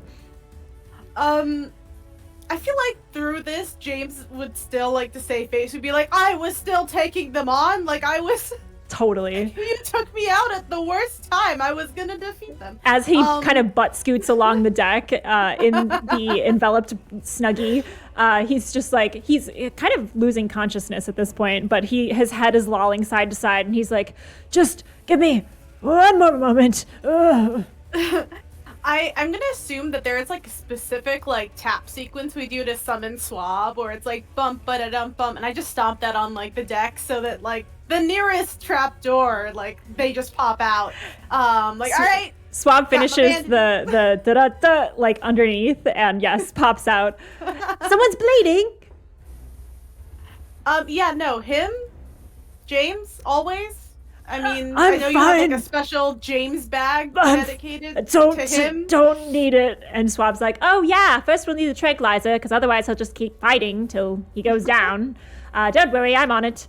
And so Swab, with their short red hair and freckles and just kind of like sprightly energy, begins like popping out like all of these tourniquets, and like I assume they have some kind of like medicine that is used that is just like easily accessible. And lots of tending to James begins to happen on this side of the ship. Cutting back over to you two, as the blood book begins to pulse and as the captain's eyes begin to pulse red, both Lavinia and Zakif see as the captain, bloodied with like blood streaming down both sides of his head, probably can't see you, probably can't hear you, is in really bad shape. The book lets out a scream in a guttural language, just kind of like words and screams and noises all at once. And the captain also, through the smile, like these teeth are now gritted, you hear the scream emerging from his smiling face. And in a flash of red, disappears, and the book flashes as well. And you hear the scream coming from inside the book as the captain's physical form in front of you, Lavinia, has disappeared. And Zakif, you see through the glass the book flash and pulse. As the captain is no longer standing on the deck in front of you, but the book is beginning to glow with all of this intense energy.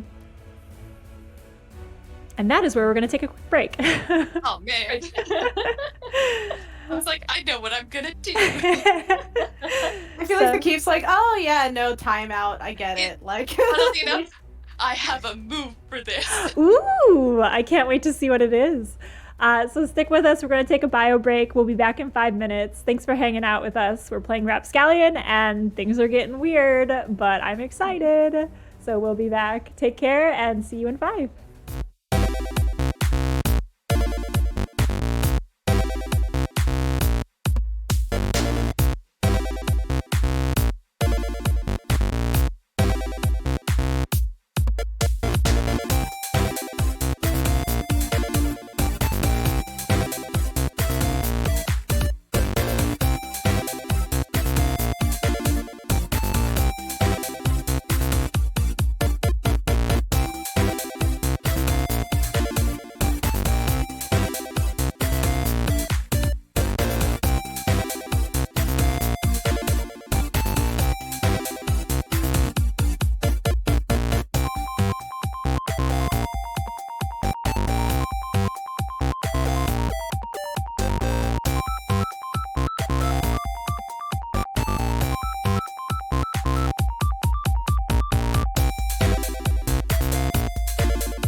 Hello, we are back with more Rapscallion, a Magpie Games Ashcan edition RPG. And we are joined by 3 amazing players. We are down 1 player to COVID.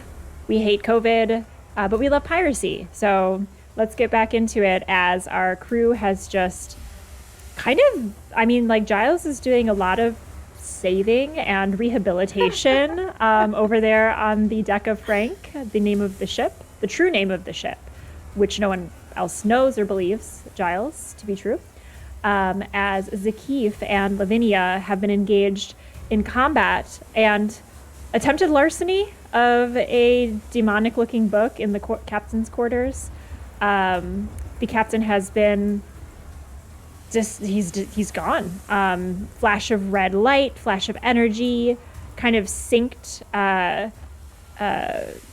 book pulsation as the intense magic of this pairing has activated and left you, Lavinia, without an enemy, and Zakif left you with a very interesting book. What does the crew do in this moment? So, if would I have? Do I know the book is in the captain's quarters? No, I don't think Zakif has told you anything. Cool. Because it. Imagine Lavinia. Oh, Elena, we can't hear you. Trap door? Oh, shoot. No? Yeah, you're good now. There we go. Okay. I was like, which one of us?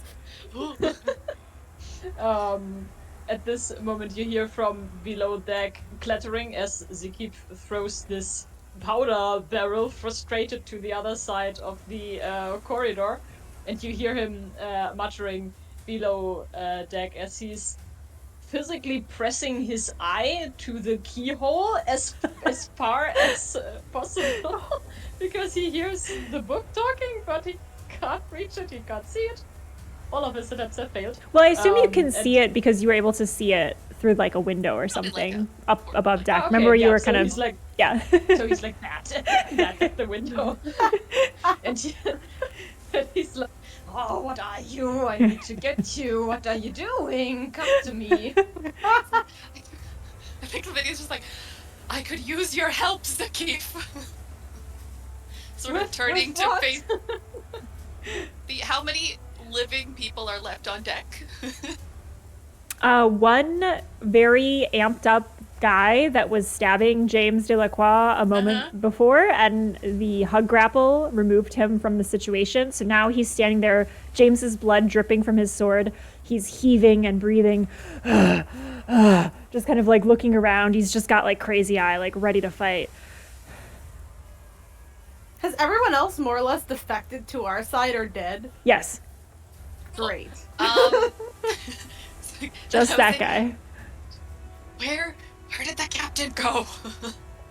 We're not finished. Are you checking for like trapdoors, like on the deck of their ship? You're like, where did he go? I'm probably just frantically looking up, like, this captain needs to.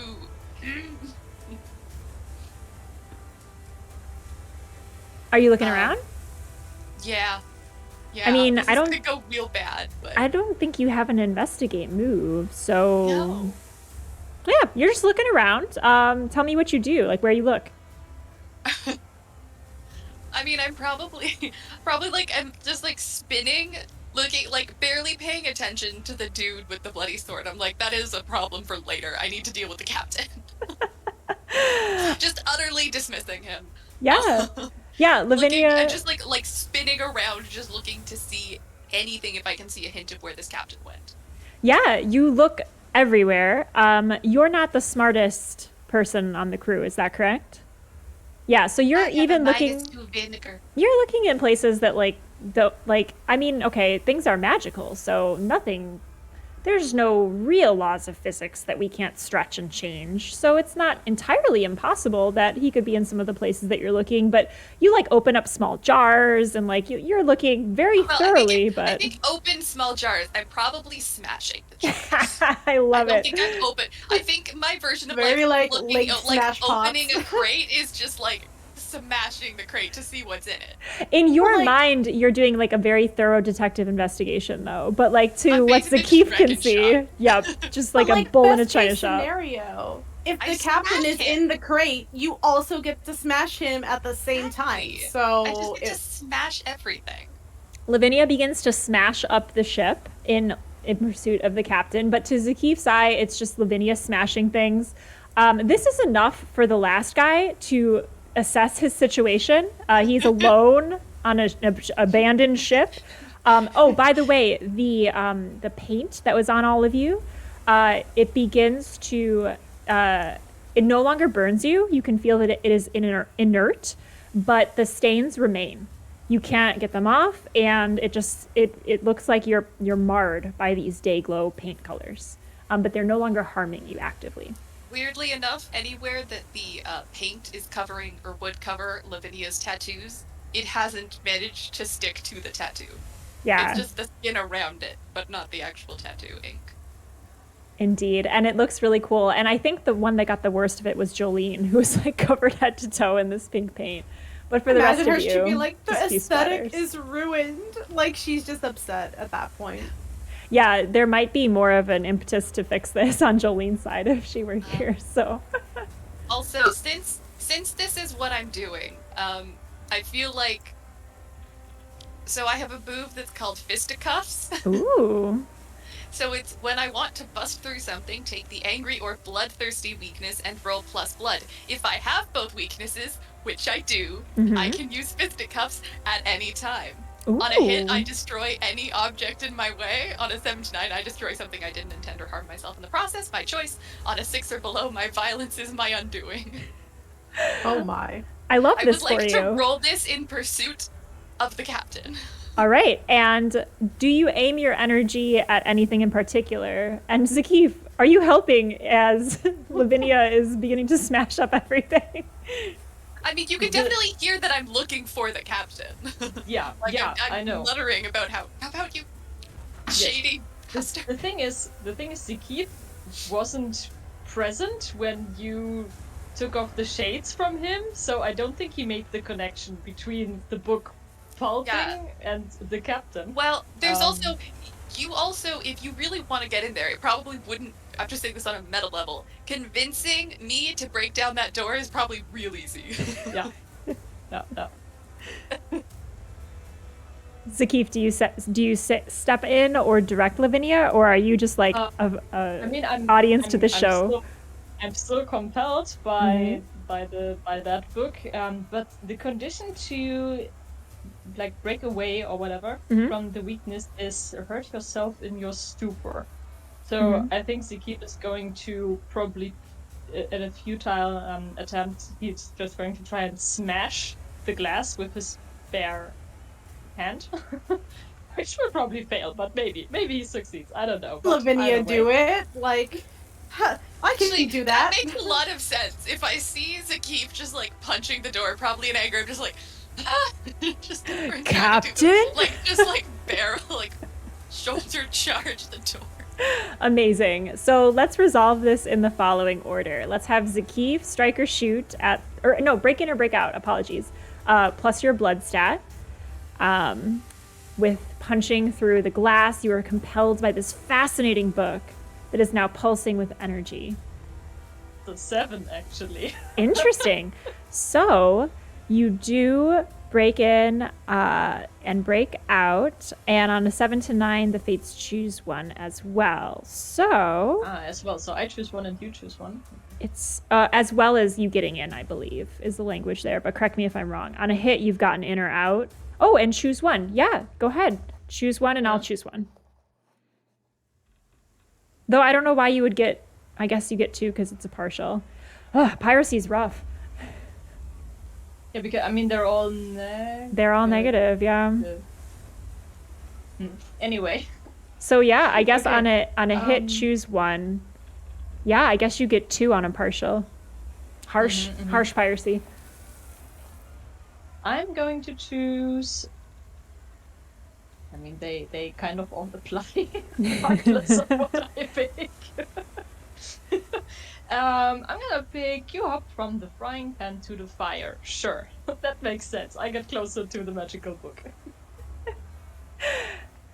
Okay, from the frying pan into the fire, and I will pick. You leave.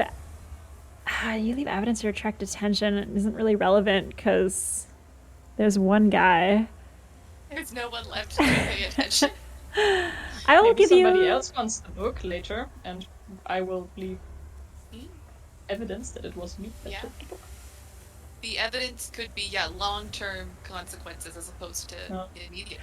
You know, I like that because by happenstance, there is someone who's interested in this. I like that. So I'm thinking of Hocus Pocus with the book that shines that big light into the sky when it's opened and alerts the witches where the book is. Yeah, that. So as you break in, the glass shatters. Zakith, you're surprised by this. Lavinia, would you still like to use your move, even though Zakith has smashed the glass? Yeah, I think in this case, I should probably roll to see if I succeed, because on a hit, I destroy any object in my way. On a 7-9, I destroy something I don't intend. Mm-hmm. So I think, depending on what the result is, I think I have some interesting ideas for Delightful. both. That probably both amount to the same thing, but the consequences will be different. So when you want to bust through something, roll plus blood. Yeah. Oh, that's an 11. Oh my gosh. So on a hit, you destroy any object in your way. And yes. So what I'm doing is seeing Zakith punching and actually successfully shattering this glass. It just sort of fires me up, and I'm just like, it's just You're like, shoulder, yeah. just shoulder check the door. It just blows off its hinges, and then I don't think I'm able to I don't even think of stopping myself. So I think I basically just take my hammer and just start whatever the book is on, I start smashing, and then probably also smash the book. Now, do you do that on a 10 plus? It just says on a hit, you destroy any object in your way. Okay, so you would like to try and destroy the book as being in your way? It's in the way of me getting to the captain, especially if I see the light. I'm just Everything is. All right, I love it. I love it. So actually, probably turn it around and use the real pointy end to just dig in there, just tear through some of the pages. It's trying to pick up garbage with that stick, that poker stick. Only it's with an arcane book. So Zakith is freaking the heck out right now. All right, let's take a look at Zakith's compel again. I will also say, because this is relevant, when I harm something a crewmate cares about, they add 1 rank with me, or I lose a rank with them. Their choice. Okay. There's a lot of chain reaction happening right now. Yeah. So Lydia's playbook is tailor-made for what's happening right now. It really is.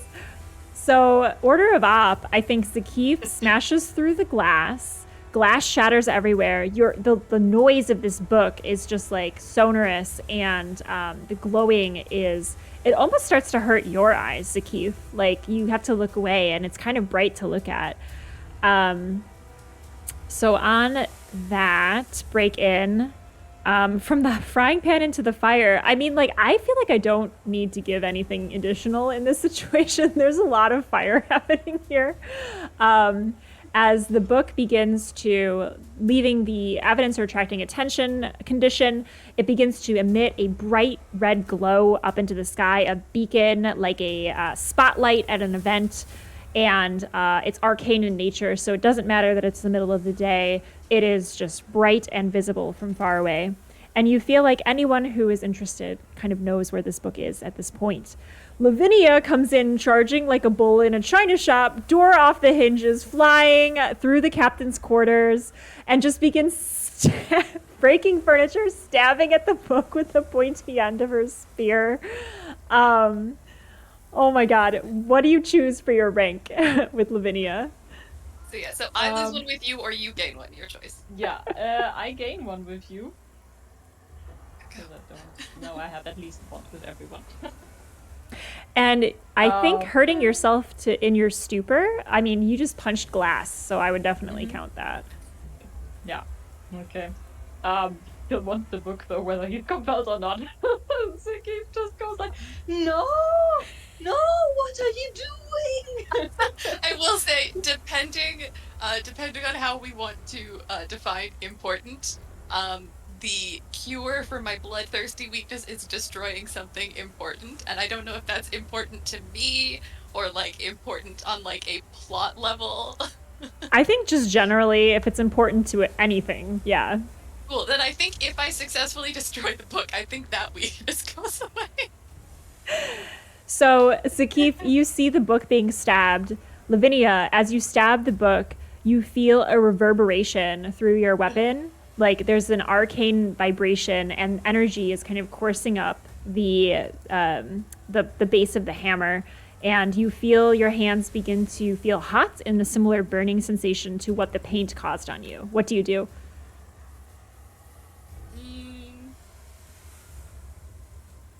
I'm not smart, and I don't like this book. I think I drop the hammer, and then just grab the book with one hand and just start like trying to tear pages out of it. All right. As you begin to tear pages out of the book, you hear that screaming noise, the same scream that was coming out of the clenched teeth of the smiling captain, grow louder and louder. And you begin to feel all of the paint points on your body begin to burn again. But you do begin to feel it lessen and lessen as the pages are being torn. Do you continue? Yeah, for sure. Zakif, you see the book being destroyed. Psychological damage. What do you do? Zakif actually lets go of his book that he had clutched to his chest, and he doesn't get into her way because he knows he will probably suffer collateral damage if he does. But he tries to scramble on the ground and get hold of any pages that he can and just like stuffs them into his coat. As you are touching these pages, you also feel the burning sensation wherever you make contact with it.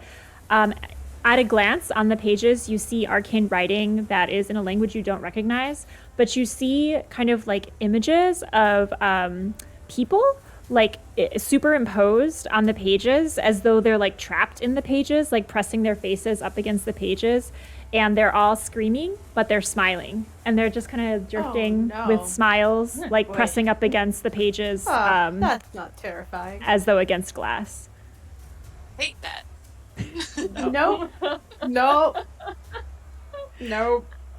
As Lavinia continues to tear the pages out of the book, the screaming that you all hear begins to abate, and the paint begins to chip and flake away from all of your skin as it falls to the ground in day-glow kind of paint chip piles. And the book appears to be no more. It is a pageless spine, still pulsing red, but fading.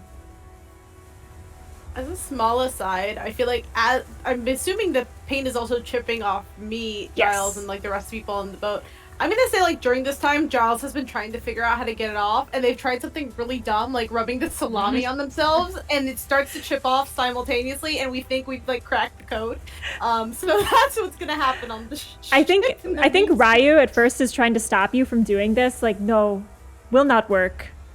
No work. And then as it starts to come off, Ryu's like, what a strange place. But we're like cavemen discovering fire, so that's how things are going over on Frank. Swab. I think once I've destroyed the book, I think I calm down just enough to sort of be like. Yeah. So do you clear your condition?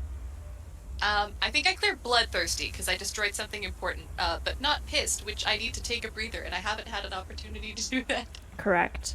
So I'll leave you guys on the ship for just a moment. We'll go back to the deck of Frank, where the salami cure has begun to work. There are two Let's say too, the rest kind of like bailed and jumped into the ocean, and their fate is the fate of Davy Jones' locker potentially. But these were the two that were able to, you kind of broke through to. One of them is like still munching on that rind of salami and just kind of looking around and being like, I could get used to this. And the other one is in blanket shock, and James, who has been grappled back over, is being tended to by Swab, who's dabbing, with their namesake with swabs and kind of salves, and just attempting to like patch James up. He's wincing as Swab is working on the kind of open wound, the stab wound on his side, and Swab is just very carefully like moving around the shape of the Snuggie, and also trying to like peel James out of it so that it's not so blood stained, but you may need to have to change the cover. Like, it's just pretty gross. Swab looks to you, Giles. Well, I think he's gonna be all right. Bled a lot. This is probably the deepest one I've seen on him, but he'll be fine, I think. James, how are you doing? I'm fine. Let me at him. I'm fine. And his head just kind of like slumps forward, and he's still just like mechanically moving his arms, trying to fight someone that's not there. We put like a rind of salami in one of his hands, so he just feels like the weight of something, but it's not like gonna harm anyone really. It just keeps hitting into Ryu's leg, and Ryu just looks at him and shakes his head. Poor man. I feel like also like, so Swab has like a James bag, and I feel like it's the same stuff you'd find in a regular medical bag, but like it's named with things with like fighter salt, and like just to make James feel better about what's happening, because otherwise he would just decline treatment always. It's like it's the same sort of thing that like any like hygiene or cleaning product like targeted to men is. Like extreme cleaning. Yeah, that's 100% it. Swab puts like all of these vials and potions and like even like the cotton balls used to like blot up the blood, and it all says like extreme fighting cleaning pads, and like it's just handwritten on there, just like painted on. But yeah, they all have like swords drawn on there, and like little like blood drops and like skulls and crossbones. And James, you can see him kind of like opening one eye and blearily checking on it, and he's like, ugh, make sure it's the extreme one. I don't need anything less than the extreme. So kind of, I guess, a universe question. Mm-hmm. Does Giles know if any other boats are sentient in any way? Or is it, as far as he knows, Frank is the only sentient boat? You have probably asked Frank about this. You've never been able to commune with another boat. And Frank says that all vessels that sail the seas have a spirit. But you've never been able to prove this. But Frank has it on good authority. I kind of want to have Frank talk to the other ship. If there's a way to do that, because I mean, we would be able to figure out like where they came from, where they got the book, or if they went somewhere recently where they picked that up, and he like that the other ship might sense that energy. Yeah, where it happened. So as you give Frank this command through your very quick talk mode, like your texting mode with Frank, basically, you hear Frank's voice in your head say, "I will ask," and a moment passes. You will need to go to this more spectral plane to have the full conversation to get the report, though. Is that something you wish to do at this time? Not now, but it's something that I would like Frank to discuss. We just like watched one of the ships like move, and I'm like, oh look, they're talking, and no one else believes me. Ryu's like, oh god. No. Yes, indeed. Frank, you hear just like the little voice in your head of the ship, and it says, I have good information to share with you, Giles. I'm just gonna like pet the nearest Frank surface and be like, thank you. I don't know how the other people feel that are now watching this. We're like, okay, so it's been good so far, but this guy's also crazy. Well, it's funny you mentioned that. Sitting next to the man fighting with the salami, who is completely like almost on death's door and insisting that he's treated with the extreme cotton balls, to the very stoic man who only understands about half of what is being said, given he's learning the language, but that seems to have the most sane things to say in response. Next to the Snuggie catapults. I mean, they're just taking all of this in. And so when you start to talk to the ship and like pat it as though it's a dog, the one guy with the salami who's eating it is just like, oh, it checks out. It checks out. You know, I've had a weirder crew previously. You know, a captain who smiled a lot. He hit me a lot, so I'm all about this. As he's like gnawing on the sausage, and the other guy who's just in shock is like, I've never felt happier. Is this what happiness feels like? Is it? Oh my god. I love democracy, or whatever.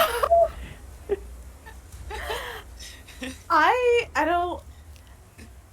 I want to ask the salami dude questions because he seems the least like disturbed right now. Yeah, he seems pretty even keel.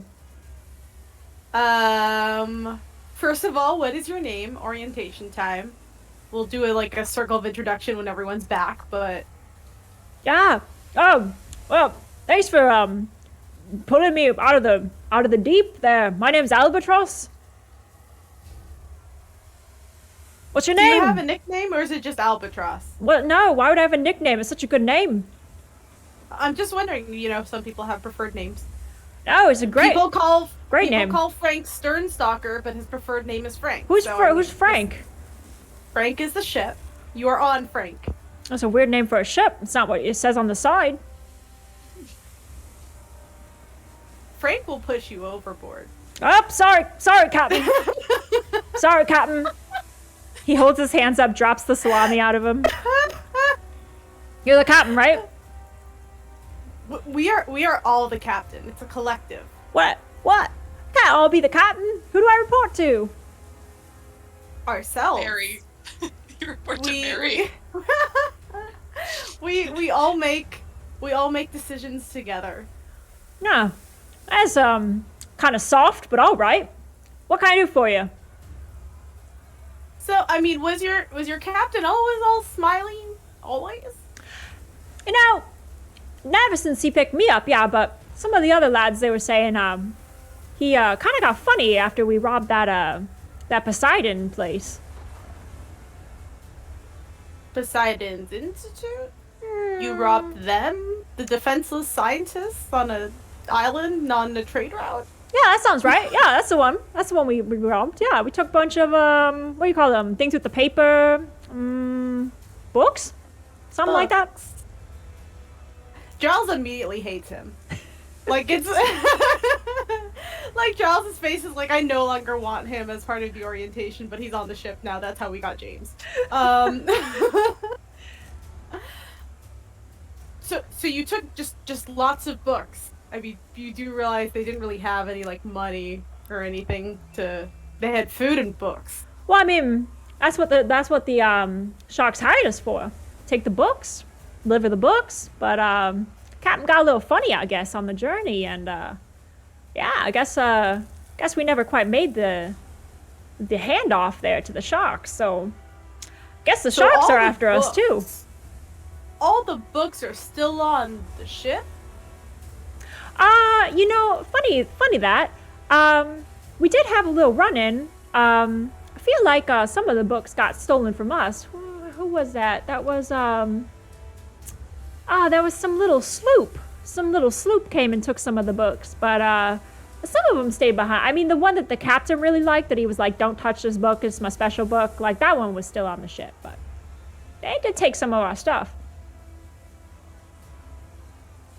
Giles is just like taking notes. He's like, mm-hmm. You're the captain, right? I have to tell you this? I'm like contractually obligated to tell you this? I feel like Giles is like, the concept doesn't take... Yes, I am the captain. And I think anytime he's going to ask if someone's the captain, they're just going to say, yes, they are. And it'll be very confusing for him, but eventually he'll get it. And then Lavinia is going to show up and start actually giving orders to the crew, and everyone's going to be like, what? Well, Captain, I mean, I don't want any mutiny here. No mutiny, you know what I'm saying? So, yeah. That's what happened.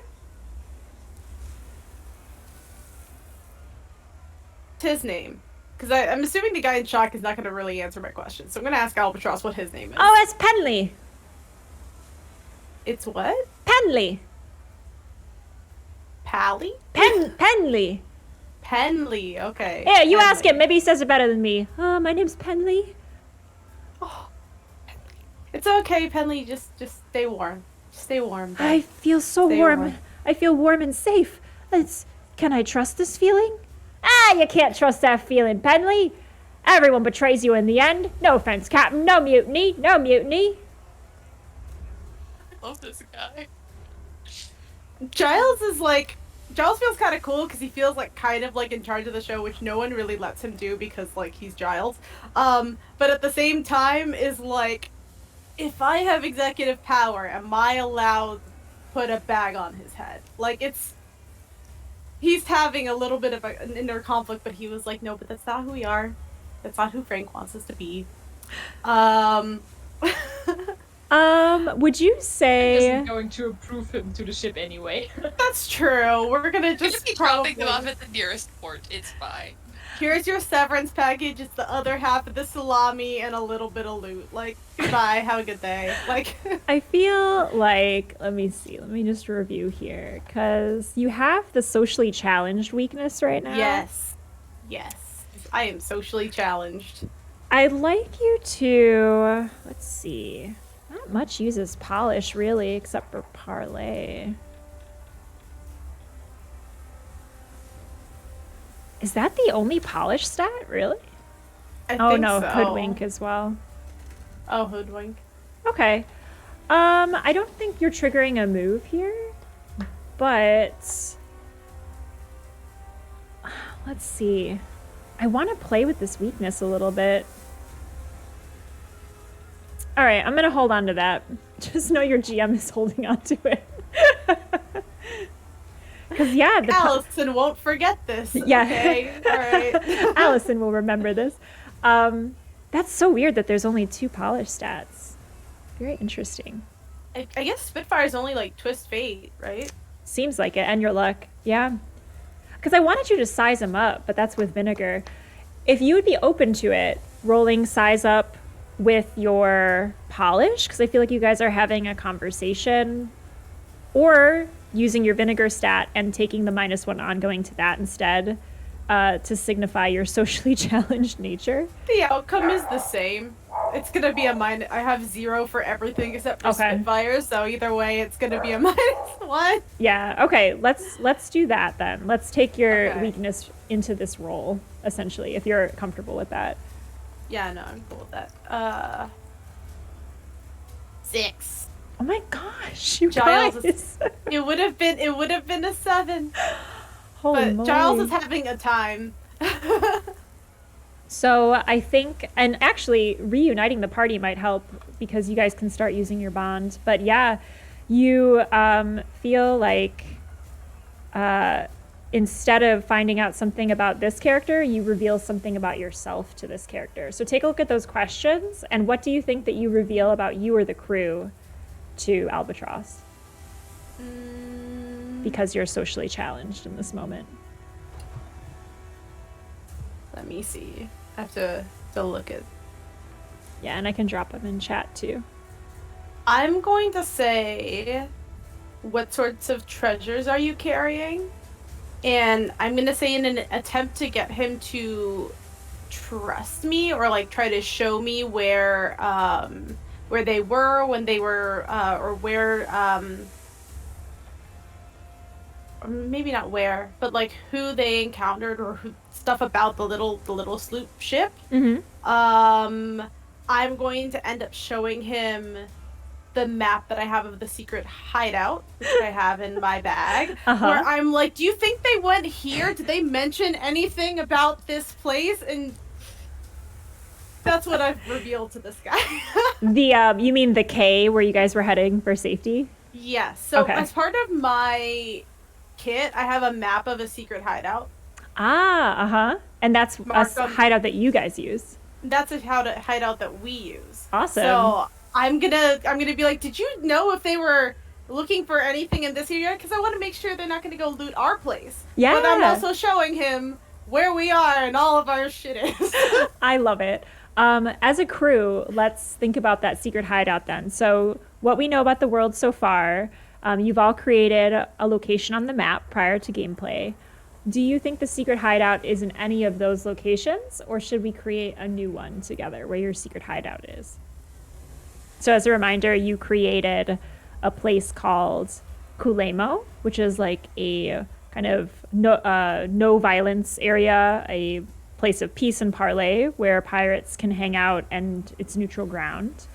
You also created Anthezoa, which is a really cool coral island that's slowly being taken over by coral.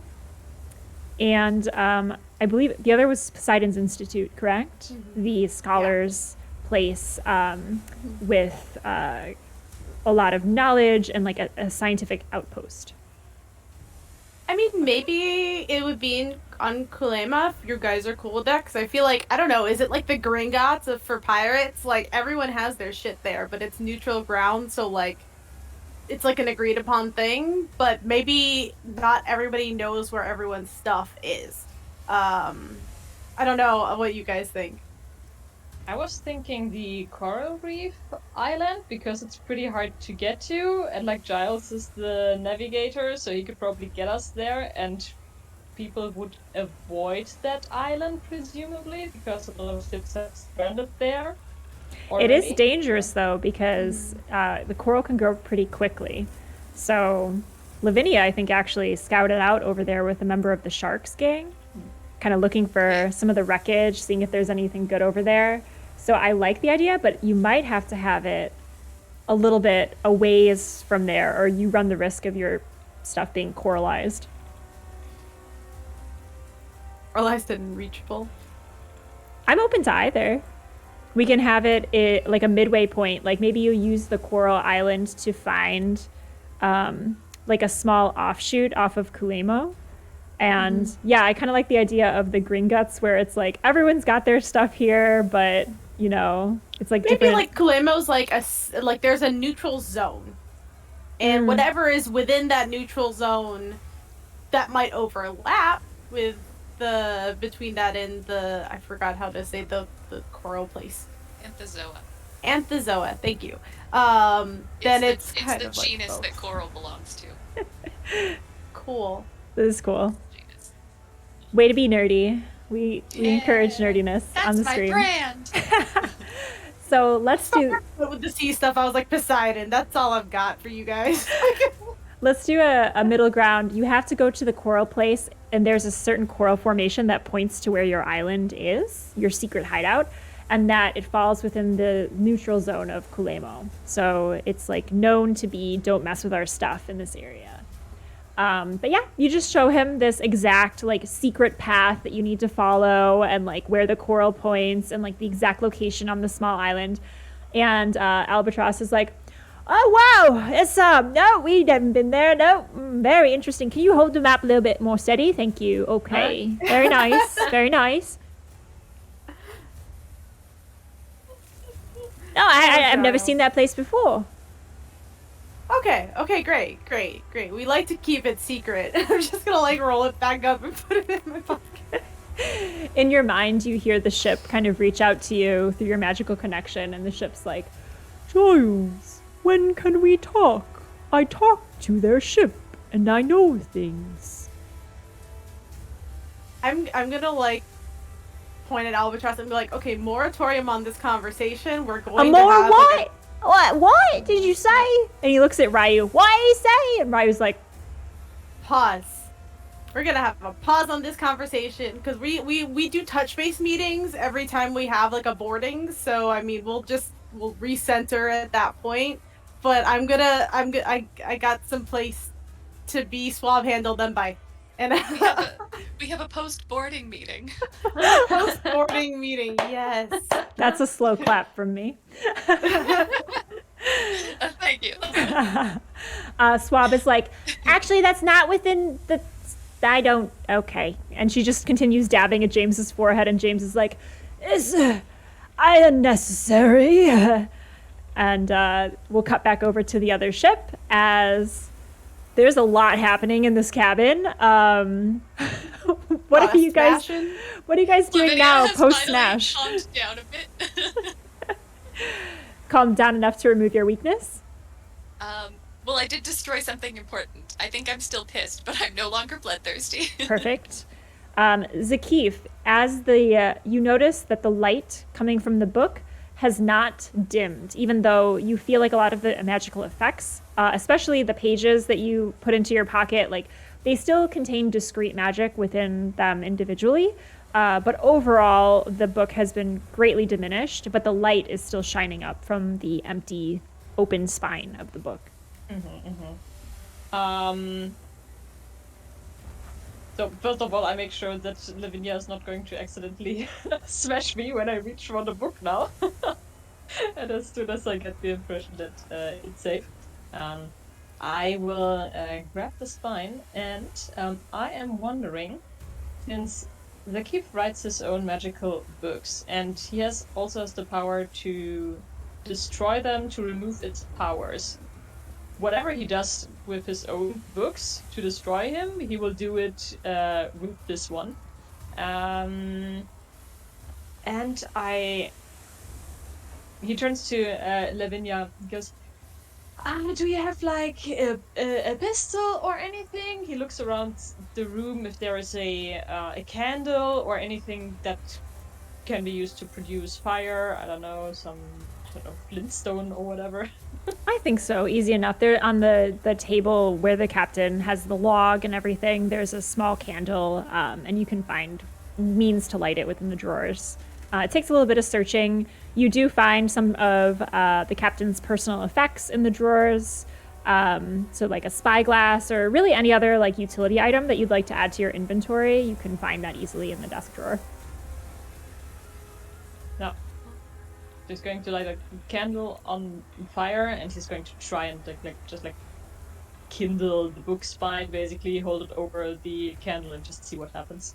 And you're using your special power to destroy magical books, or are you just using straight up burning? I don't know if it works like this. I'm just doing the same thing that I do to my books, Mm-hmm. and hope that it works.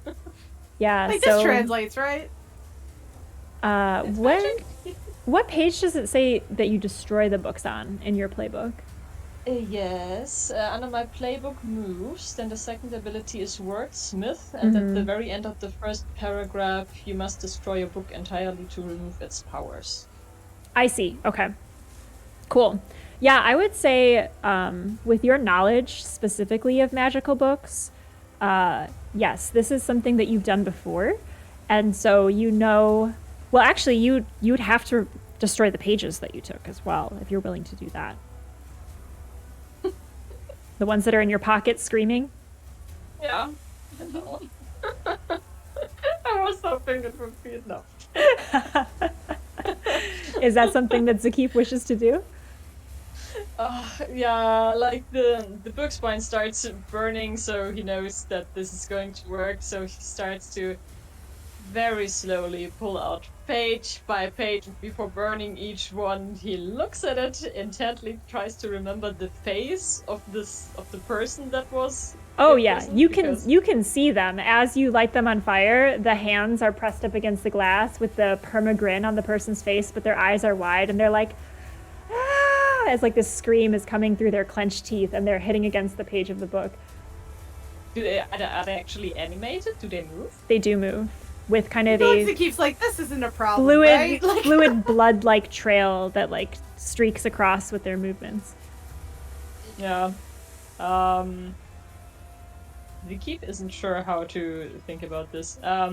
He says, kind of half to himself, half to Lavinia, who's like, what's Lavinia doing? Are you just standing there? I probably took a breather. So this room is basically, it's got like Captain's personal effects and then just a bunch of books. It has a bunch of open crates, but this was the only book in the room. But there seems to be a lot of cargo crate that has been opened and emptied. Cool. Okay. So I'm gonna basically seeing Zakif start dealing with the book and just sort of in my brain just going like, yes, magic books are Zakif knows magic books. I'm gonna loot the rest of the ship. And then sort of, so exit the captain's cabin, come out onto the main deck, sort of lean over the railing and shout towards our ship. Just sort of yell, I need a salvage team here. We're gonna strip her for all she's worth. As you say that, the last guy that was on the ship just does a swan dive into the water. You hear a splash. Yep. Aww. So yeah, the idea being that I basically want to have probably not a huge number of people, but just like some people to go over here, but just basically go through the ship hold and like any food, perishables, anything that's worth money, just like weapons, blankets, pillows, hammocks, just anything. Makes sense. Everything You're just must taking go. it all. So I think with the time that you have here, you have a choice. You can salvage the ship pretty thoroughly, as you have been known to do in your kind of side work, working for the sharks who have hired you in the past to do such work, like on the Coral Island. You did this before as well. But you need a little bit of time to do it. So you can thoroughly do it and get everything, but you run the risk of having those giant 8-tentacled sea monsters that were chasing you come a little closer to you, perhaps, in their pursuit. Or you can do this half-heartedly, maybe not get as much as you could have gotten otherwise, and still have time to book it out of here. There could be some interesting things under the holds, but it'll cost you time. I'm willing to opinions, because this is I feel like this is a decision that should be somewhat communal. Fine either way. I think we're kind of good. If Giles is going to be communing with the ship, it's going to be still for a bit anyway. That's true.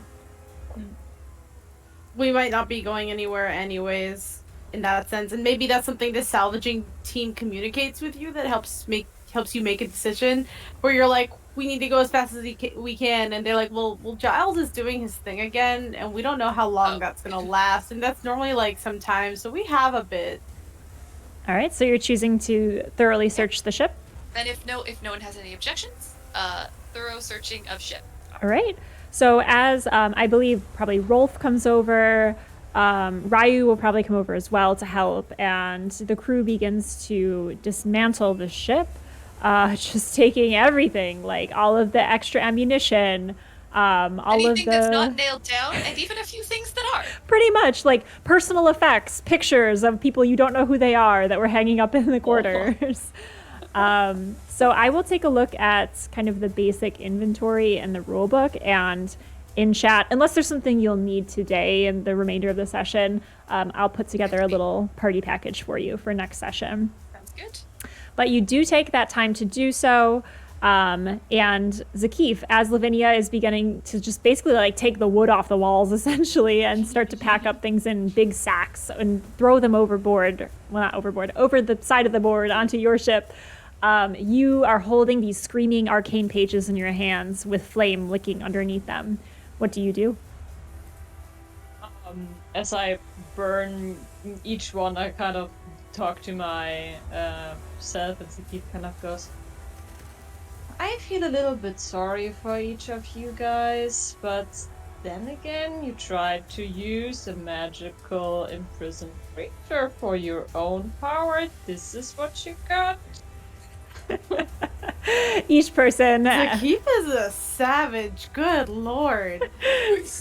Zakif's awesome. I love it. Each person kind of like meets your eyes and never stops smiling, even as the flames lick the bottom of the page, and they are gone in like a puff of like blood red smoke. The last page that you hold is that of Captain Lucid, with the glasses shattered. The eyes are like completely just like blood red and kind of like straining to see you, and the grin is still there, and he's just nodding, beckoning you to do it. Zakif would show that to Lavinia and be like, hey, look. I hesitate. I go find Lavinia before I burn this page. Like, you want to do the honors? We are pirates. I'm trying to think how best to do this. Yeah, I'm going to take the page, look at this captain, um, and just sort of say, "What's the matter? Cat got your tongue?" And I'm gonna rip the page in two. Then I'm gonna put the halves together, rip them in half again, do that as much as I can, put it in a little thing, and then light the pieces on fire with the candle. Everyone hears Be thorough. the wailing increase as this is the last page of the book. And so, in addition to destroying a rival, you've destroyed this artifact, this arcane tome, as the screaming gets louder and louder and then is cut off instantly as the last piece of the page burns to ash. And the last piece of the page that you see looking up at you is one of those eyes from the captain's face, kind of bulging with the blood red film across of it, like just peering at you. And then it disappears into smoke and ash. Stick my tongue out at it. I'm alive, you're not, haha. The book is no more, and the red light beacon into the sky fades away as well. Do you wish to reunite the party at the end of the search and seizure of the ship's assets? Okay, so as you guys come back aboard your own ship, you see Giles in deep communication with the ship and or in a catatonic state, one of the two. Then I will, once we're back, I'll basically find Mary, and not shouting this time, just sort of tell her to get the crew ready. We're gonna head for the key. Mary nods and says, I think that's for the best. The waves are getting really high over there, and kind of worried that those monsters may be on their way towards us. We did make some distance between ourselves and them and the island, Coconut Island, but, you know, we've been docked here for a little bit, and I'm getting worried. Well, there's no anchor to raise, so let's get to it. All right. And she kind of tips her hat back into place and kind of rouses some of the crew, which were sleeping, kind of getting like a little bit of their energy back. They're munching on the snacks. They're munching on the snacks. Having some snack time. She does point out the two newcomers to you and says, these are two folks, defectors, I guess, from the Swallowtails. I don't entirely trust them, but it seems like Giles has been making strides with them, so I just wanted to let you know that we might have some trouble with them.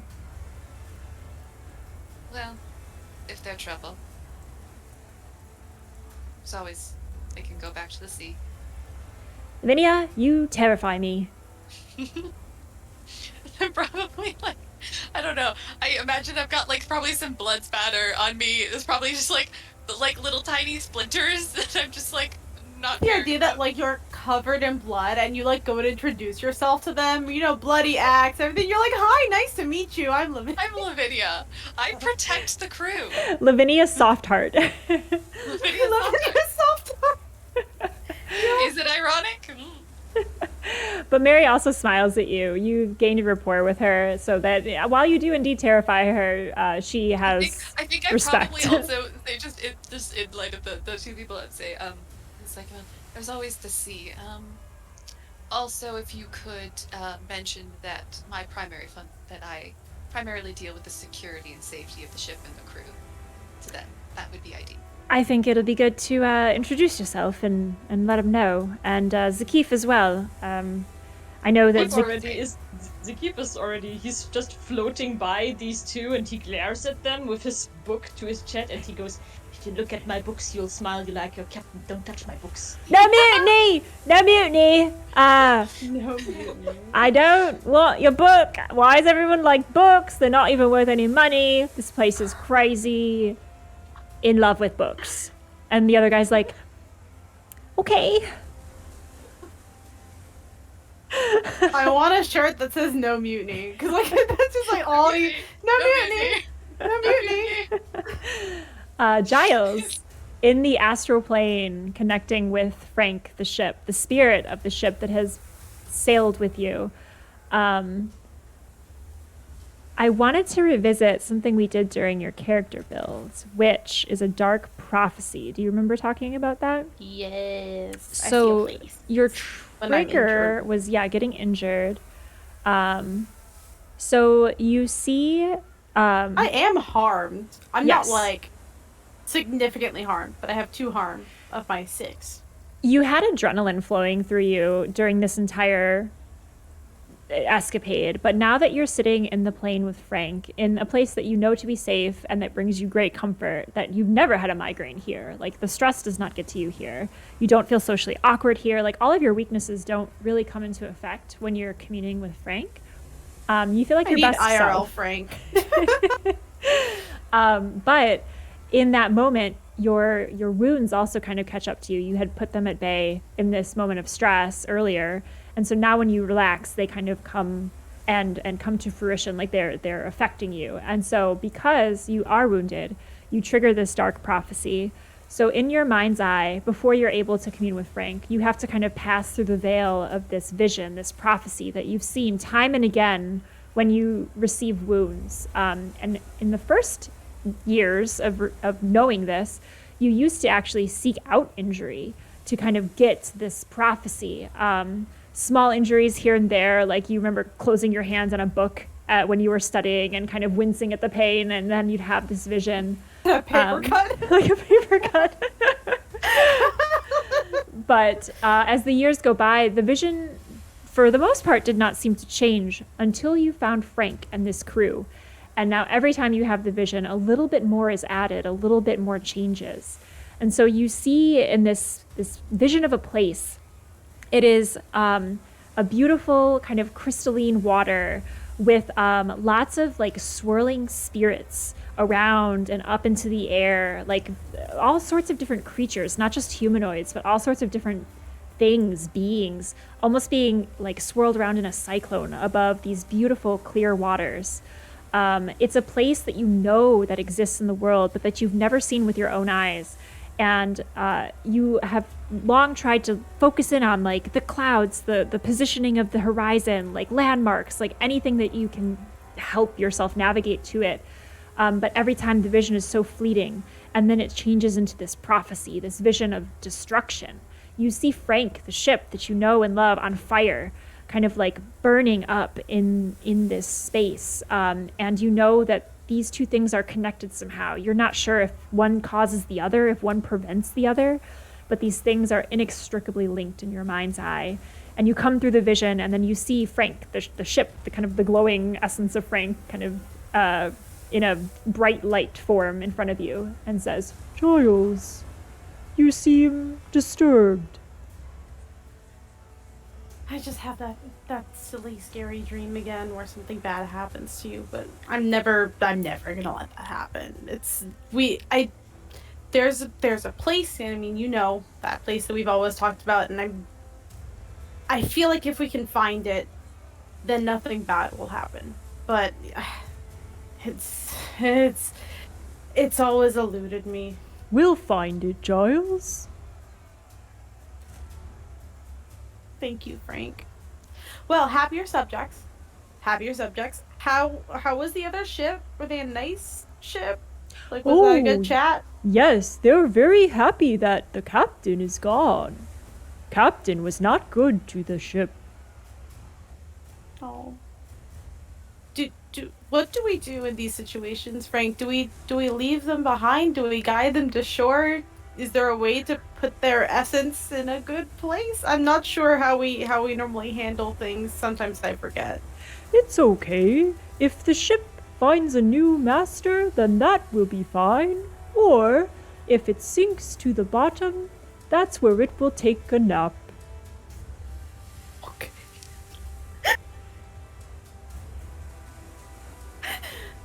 Okay, alright. I guess nap it is. I don't know. I don't think we have another person to ban it, but... Don't worry, Giles. What did they say? They, him, her? Them, him, her, everything. Oh, fluid. What did you need to know, Giles? Well, I mean, I really just wanted to know, as their captain, at what point did their captain start acting that way? Where did they go specifically? Someone mentioned Poseidon's Institute, but I just wanted to check in with you in case the ship perceived or felt anything underneath their previous master, Well, Captain Lucid? the ship told me that they went to a place that you know to be Poseidon's Institute. I know that place by the roll of the waves, but that's the name you told me, and that's where they went. They came back with a lot of crates, made the ship heavy, so hard to travel with so many crates. Then another small ship, a little baby ship, came and took the crates away. Did Captain Lucid's ship have anything to say about the baby ship?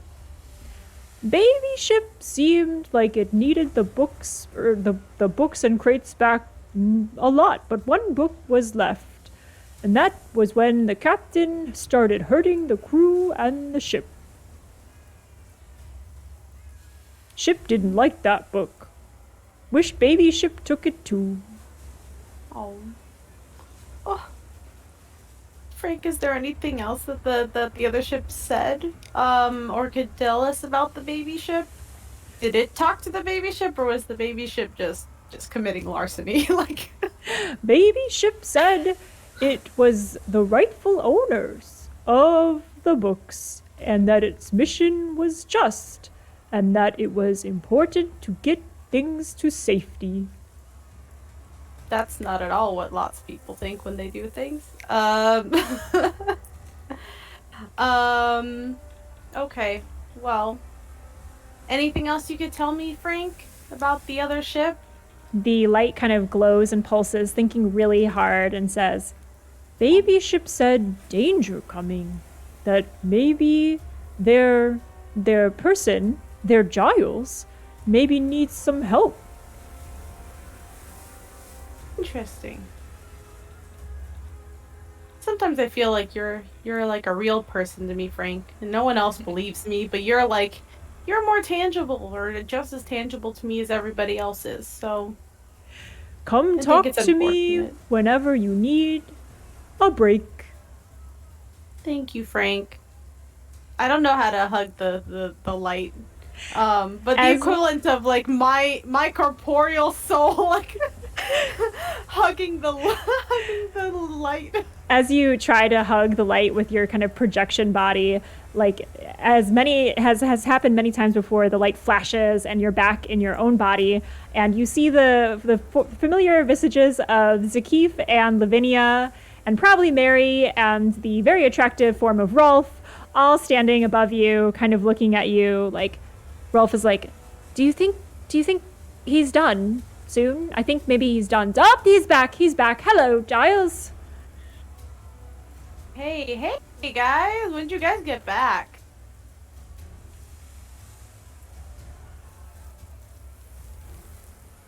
Like 10 minutes ago. Oh, okay.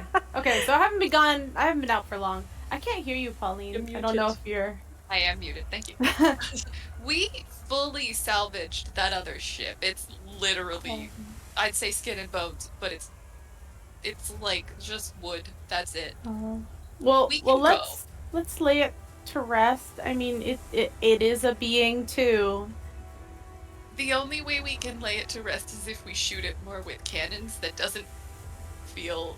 Okay, let's not do that. It's okay. Let's We just can go. let the current Nope. take it. Just Nope. Yeah. Yep. That seems like the more, safe, sane option, humane option. Also, those sea monsters may be coming at us, so we should head for the key. Yep. So Frank had some really interesting insights, and I would like to just start I do what I always do. I talk really fast and I explain everything that Frank said and what Frank looked like, even though Frank is a light source and they don't know what that means. And again, they're just okay, that's useful information and you probably just heard it somewhere, but okay, we'll believe you.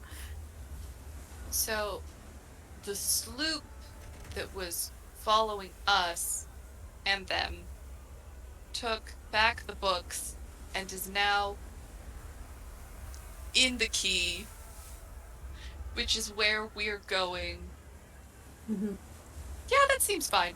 Because their Giles is in danger. Which I think is just like their ship buddy is in danger. I don't know if it's like another navigator, but Well, How many people were on there? Wasn't it like only like 3 or something? there's only like a couple people, I think. Before I signaled to them where we were. Like, I think there are a couple people. sloops are pretty small. They wouldn't have a huge crew, but they would have a few people. Well, Giles, I will ask you to steer us through the rocks into the key, but I can steer us until we get there. Okay. Well, what did you guys find? Well, the captain's dead. Neat. His face was really creepy. His smile was kind of weird. So fair. And you said something about an evil book. We all just stare at Zakif because we're like, books. Oh yeah, Well, Nick yeah. destroyed it.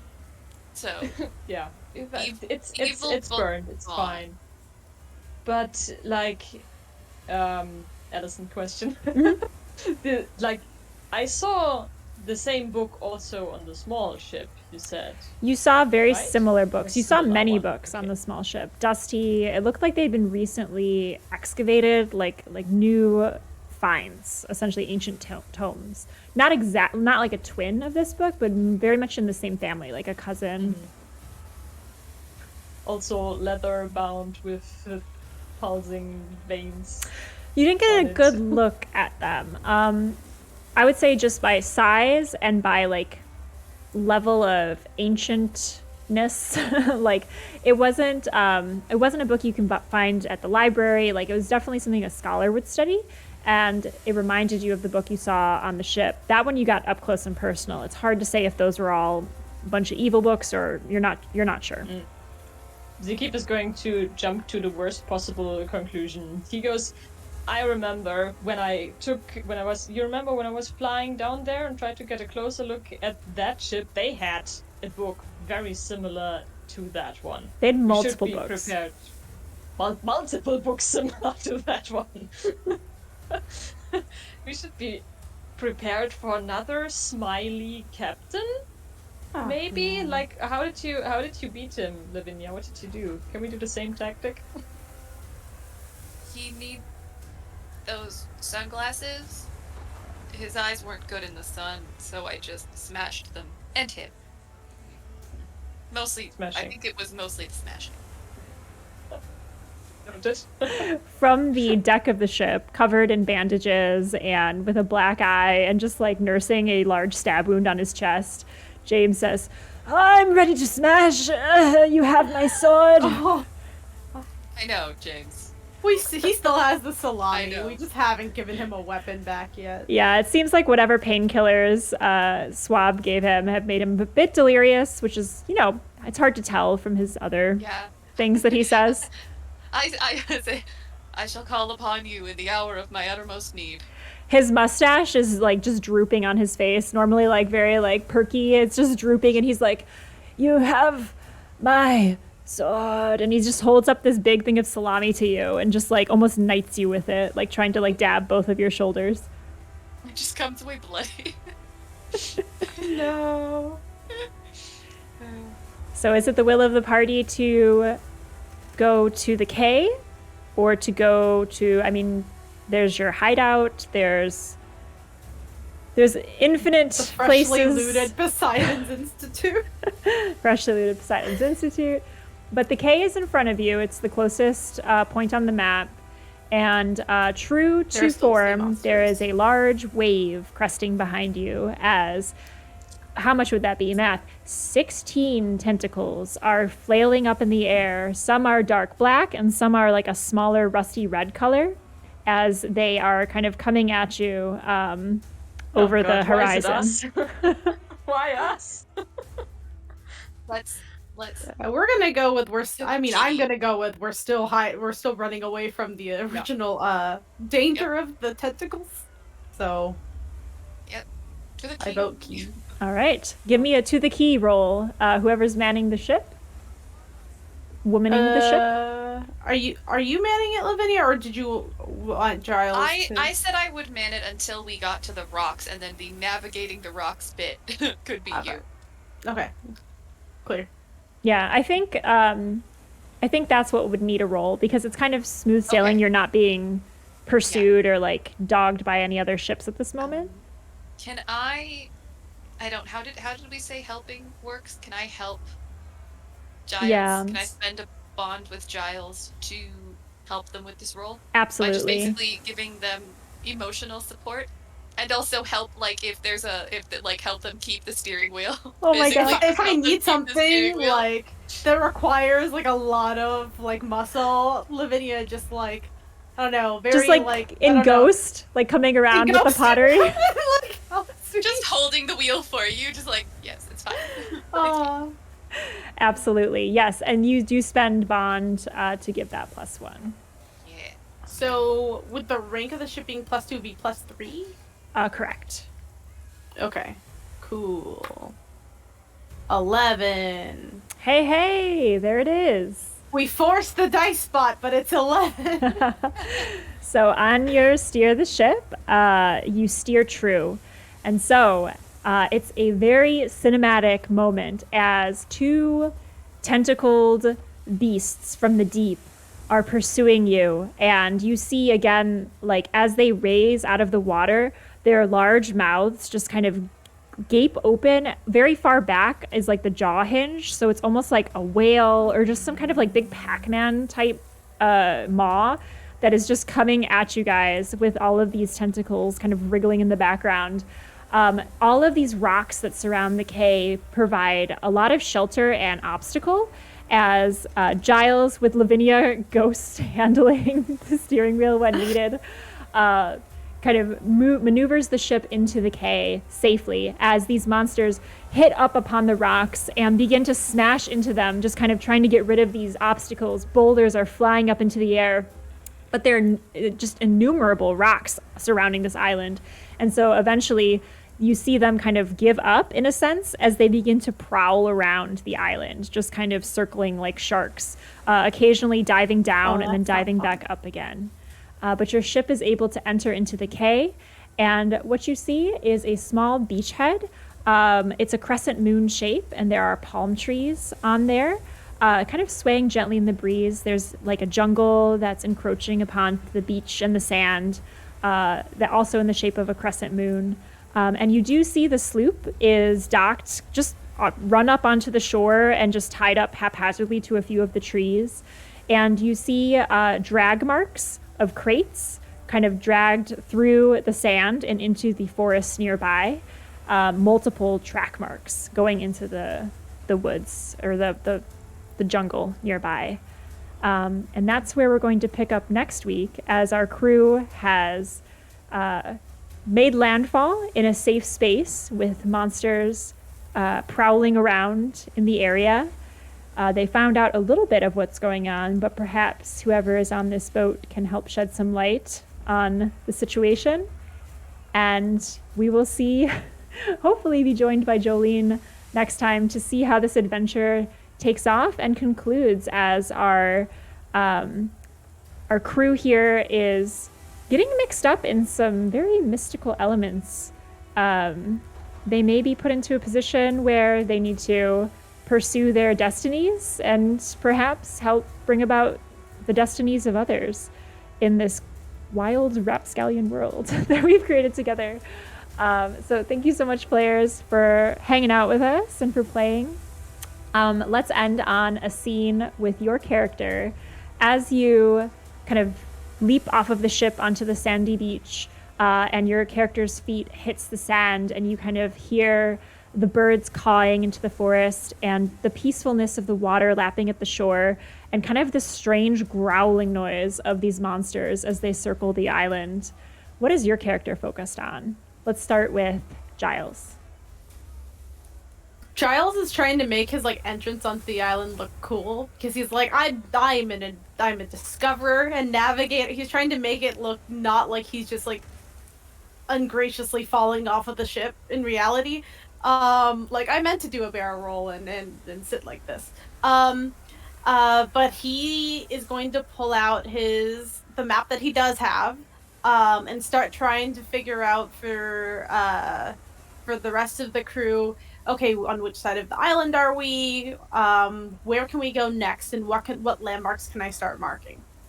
Awesome. So it sounds like next time we're going to kick off with Giles kind of getting his bearings and kind of guiding folks forward.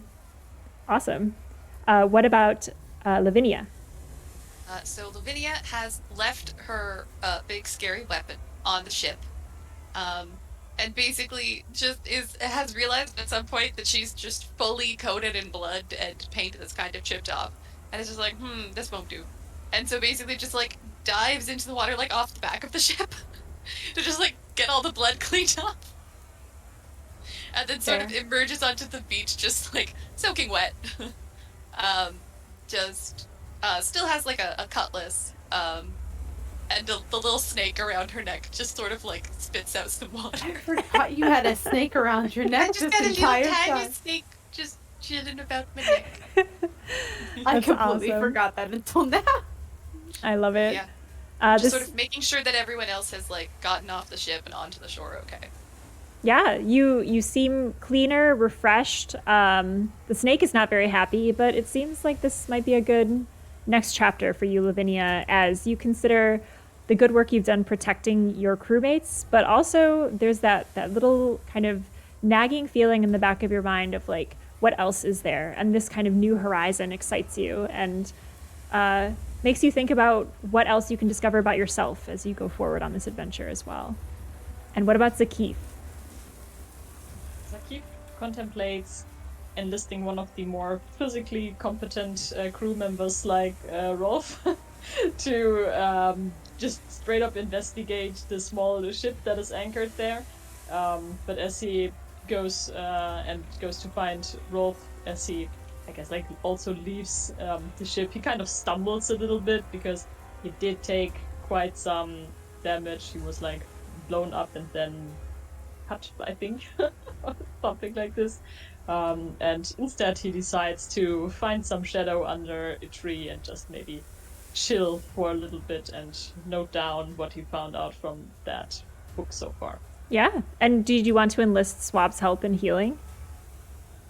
Oh, yeah, sure. Okay. I mean, I'm not the most pressing person, I think. There's still James, but yeah. Yeah.